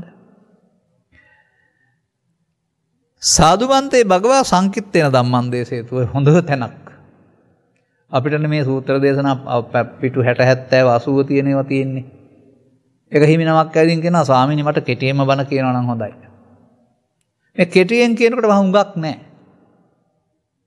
මම ඔබ වහන්සේගේ බණ අහලා අදාළ ප්‍රතිපත්තියට යනවා. බුදුන් වහන්සේ වදාරනවා. මොකද වදාරන්නේ? යංකෝ භික්ඛවේ අනිච්ඡං తත්‍ර තේ චන්தோ පහතබ්බෝති. මේක තේරුම් ගත්තාම ඔක්කොම හරිනේ. මොකද්ද මේ යංකෝ භික්ඛවේ විස්තර කරන්නේ? රූප වේදනා සංඥා සංකාර පහ ස්කන්ධ පංචකය ස්වයං ස්වභාවිකවම අනිදුක්ඛානාත්මයි. తත්‍ර තේ ඡන්தோ කියන්නේ මොකද්ද? ඒකට තියෙන කැමැත්ත තමයි මම කියන්නේ. නිත්‍ය සුඛාත්ම වෙන්නේ. අනිදුක්ඛානාත්මය නිස්සුඛාත්මකට ගැනීම තමයි මම කියන්නේ. එහෙනම් ස්කන්ධ පංචකයේ අනිත්‍ය නම් ඒකට තියෙන කැමැත්ත ඒ කියන්නේ නිත්‍ය බව අතහරින්න. කැමැත්ත තමයි නිත්‍යම බව කියන්නේ. එච්චරයි කටියෙන් බණ ටික. తත්‍ර තේ ඡන්தோ ඒකට තියෙන ඡන්දේ නැත්නම් ඇල්ම අතහරිනකොට අනිත්‍යයි. එනිසා ත්‍රිපිටකයේ පුටා රවුමක් කරකිලා ඇවිදින් බලපන් ඕන තැනක මේ බුදුන් වහන්සේගේ ditth ධම්ම පරයය පේනනවා. මේ නිසා ප්‍රමාදයටපත් වී සතර ගමන හදා ගන්න හැටි, මේ නිසා බුදුන් වහන්සේව දාල පරිදි පටිසෝතගාමී වෙන හැටි. ඉතින් මේ සියල්ල මෙහෙම කාලයක් තුළ එක තැනක විග්‍රහ කරන්න ලැබීම ගැනත් මම සතුටු වෙනවා. මොකද මේ පැය 5ක් 6ක් ධර්ම දේශනා 7ක් 8කින් කරන්න තියෙන ඒවා එකපාරම කරනවානේ මම. අනතුරුව මේක වැටහෙන එකට කියන නම හොයා ගන්නකෝ. සත්‍ය ඥානය. දැන් ස්කන්ධ පංචකෙන් පංචකයට වැඩි කරන්න ඕන. අල්ලාගෙන අවසන් කරලා බෑ. 100%ක් මේක පාර කරන්න බෑ. ඉස්සරලා 2%ක් ඊට පස්සේ 3%ක් ඊට පස්සේ 4%ක් ඊට පස්සේ 10%. එහෙම ටික ටික තමයි මේක වැඩි වෙන්නේ දකින්න අනිත්ව අහුවිලා යනවා. දැන් ඒ විදිහට ස්කන්ධ පංචකේ මමත්වයෙන් නොගෙන අවසන් කරනකොට ඒකට කියනවා කෘත්‍ය. කරන්න ඕන වැඩි. සෝවාන් සිට අරහත් දක්වාම කෘත්‍ය. රහතන් වහන්සේට කෘත ඥාන කරලා ඉවරයි. කරන්න දෙයක් නැහැ. ඔබටත් සත්‍ය ඥානය පහළ වී කෘත්‍ය ඥානයට යා යුතුයි. එහෙම නැතුව වැරදි බණ අහලා කෘත්‍ය ඥානයට යන්න බෑ. හරි බණ අහලා ගියේ නැත්නම් ඒත් ප්‍රතිඵල හම්බ වෙන්නේ නැහැ. එනිසා මේක ප්‍රායෝගික ප්‍රතිපදාවක් මතක තබා ගන්න. වර්තමාන සමාජයකට හුරු වෙලා තිබෙන්නේ අර ඉස්කෝලේ ගිහින් ලියාගත්ත විභාගෙ වගේ ලියලා පාඩම් කරලා දැනගත්තාම හරියයි කියලා. ඒ නිසා කතාවෙන් බොහොම ලේසියෙන් මේක කියන්න පුළුවන්. ඔය සමහර තාත්තලා ඉන්නේ හොඳට මත්පැන් බීලා ඇවිදින් ළමයින්ද බොන්න එපා කියලා බන කියන. ඒක හොඳට කියන්න බැරි දෙයට ඒකේ ආදීනව. හැබැයි එයා ආදීනව දැක්කේ නැහැ ඒකයි බීලා එන්නේ. එයා ගාව අවවාදයේ මිසක් ආදර්ශේ නැහැ. නමුත් තාත් ආදර්ශමත් වුණා නම් පුතත් එක්ක කරනවානේ. අනිසා ඔක කියන්න නෙමෙයි තියෙන්නේ. තේරුම් ගත්ත පුද්ගලයාට අනුගමනීය ප්‍රතිපදාවකට යන්න තියෙන්නේ. අපට මේ අනුගමනීය ප්‍රතිපදාවට යාම තුළ ඉල්ලන නිසා කියන්න වෙලා තියෙනවා. එහෙම නැත්නම් මේ බණ කියන්න ඉගෙන ගත්තා නෙමෙයි. මේ කියන්න ඕන නිසා බණ ඉගෙන ගත්තා නෙමෙයි. ත්‍රිපිටකයේ කියවන යනකොට අනුගමනීය ප්‍රතිපදාවට යනකොට තේරෙනකොට අහනකොට කියන්න වෙනවා. දැන් අපි දකිනවා ඒ නිසා බුදුන් වහන්සේ වදාළ විදර්ශනා මාර්ගයේ ස්කන්ධ පංචකය තුළ භාවිතා කරන්න තරම් හසල බුද්ධියක්, පරිණත බුද්ධියක්, අනුගාම ප්‍රතිපදාවකට යන්න පිරිසක් මේ සමාජයේ ඉන්නවායි කියලා. අපි ලෝකේ අනිත් පැත්ත හරවමු. Taman යහපත් ජීවිතයක් නම් ගත කරන්නේ යහපත් ජීවිතය තුළ පොඩි දෙයක් වෙනස් වෙන්නේ. අර ඉස්සල්ලා යහපත් ජීවිතය තුළ පංචස්කන්ධයේ ආත්මය කියන මුලාව තිබුණා. ඒ යහපත් ජීවිතය තුළ පංචස්කන්ධයේ ආත්මය කියන මුලාව තියෙනවා. දැන් යහපත් ජීවිතය තුළ පංචස්කන්ධයේ අනාත්මය. එතකොට අර යහපත් ජීවිතය තුළ තිබුණා වූ සැපට අමතරව මේ ලෝකෝත්තර සුවයත් මේකට එකතු වෙනවා. අනාත්මය තුළ. එතකොට කවුරුත් ජීවිතේ විඳවන්නේ නැහැ. විඳින්න පුළුවන් වෙනවා. සැබෑවටම ජීවිතේ විඳින්න තමයි ධර්මයෙන් උගන්වන්නේ. ඒ නිසා තමයි රජ කෙනෙක් රජකම අතහැරලා ඉතින් ගහක් යට ඉන්න ගම අහෝසුකම් කියවයි කියනවානේ. ආමුදුරු අහගෙනලා කේලමක් කියනවා බුදුහාමන්න රජුරු රජසප ගැන හිතා දුක් වෙනවා ගහක් යටට කියලා. මට මතක නෑ නම ගෙනලා අහනවා. අනේ රජසපත් මොන ස්වාමීනි මේකෙන් මිදුණෙන් පස්සේ මේ තියෙන සැනසෙල්ල මං උදම් නැනුවේ කියලා. රජසප අතහැරලා අපේක නෙමෙයි උපාදානින් අතහැරපු එක. ඔබ සද්ධර්මයේ මේ සමාජය තුළ ව්‍යාප්ත කරන්නා වූ පිරිස අතර පෙරමුණ ගන්නා වූ පිරිසක් බවට පත් වී අනුගමනීය ප්‍රතිපදාවක් තුළින් නිවන සැනස ජීවිතයේ අගය සමාජයට පෙන්වන්න ආය බවට පත් වෙන්නට මෙම කරුණු පැහැදිලි කිරීම හේතු වාසනාව වේවායි කියන සුභාශිංසනයේ ප්‍රාර්ථනා කරමින් මම ධර්මානුශාසනාව මෙතකින් අවසන් කරනු ලබනවා. ද්වේෂක්ඛයෝ නිබ්බානං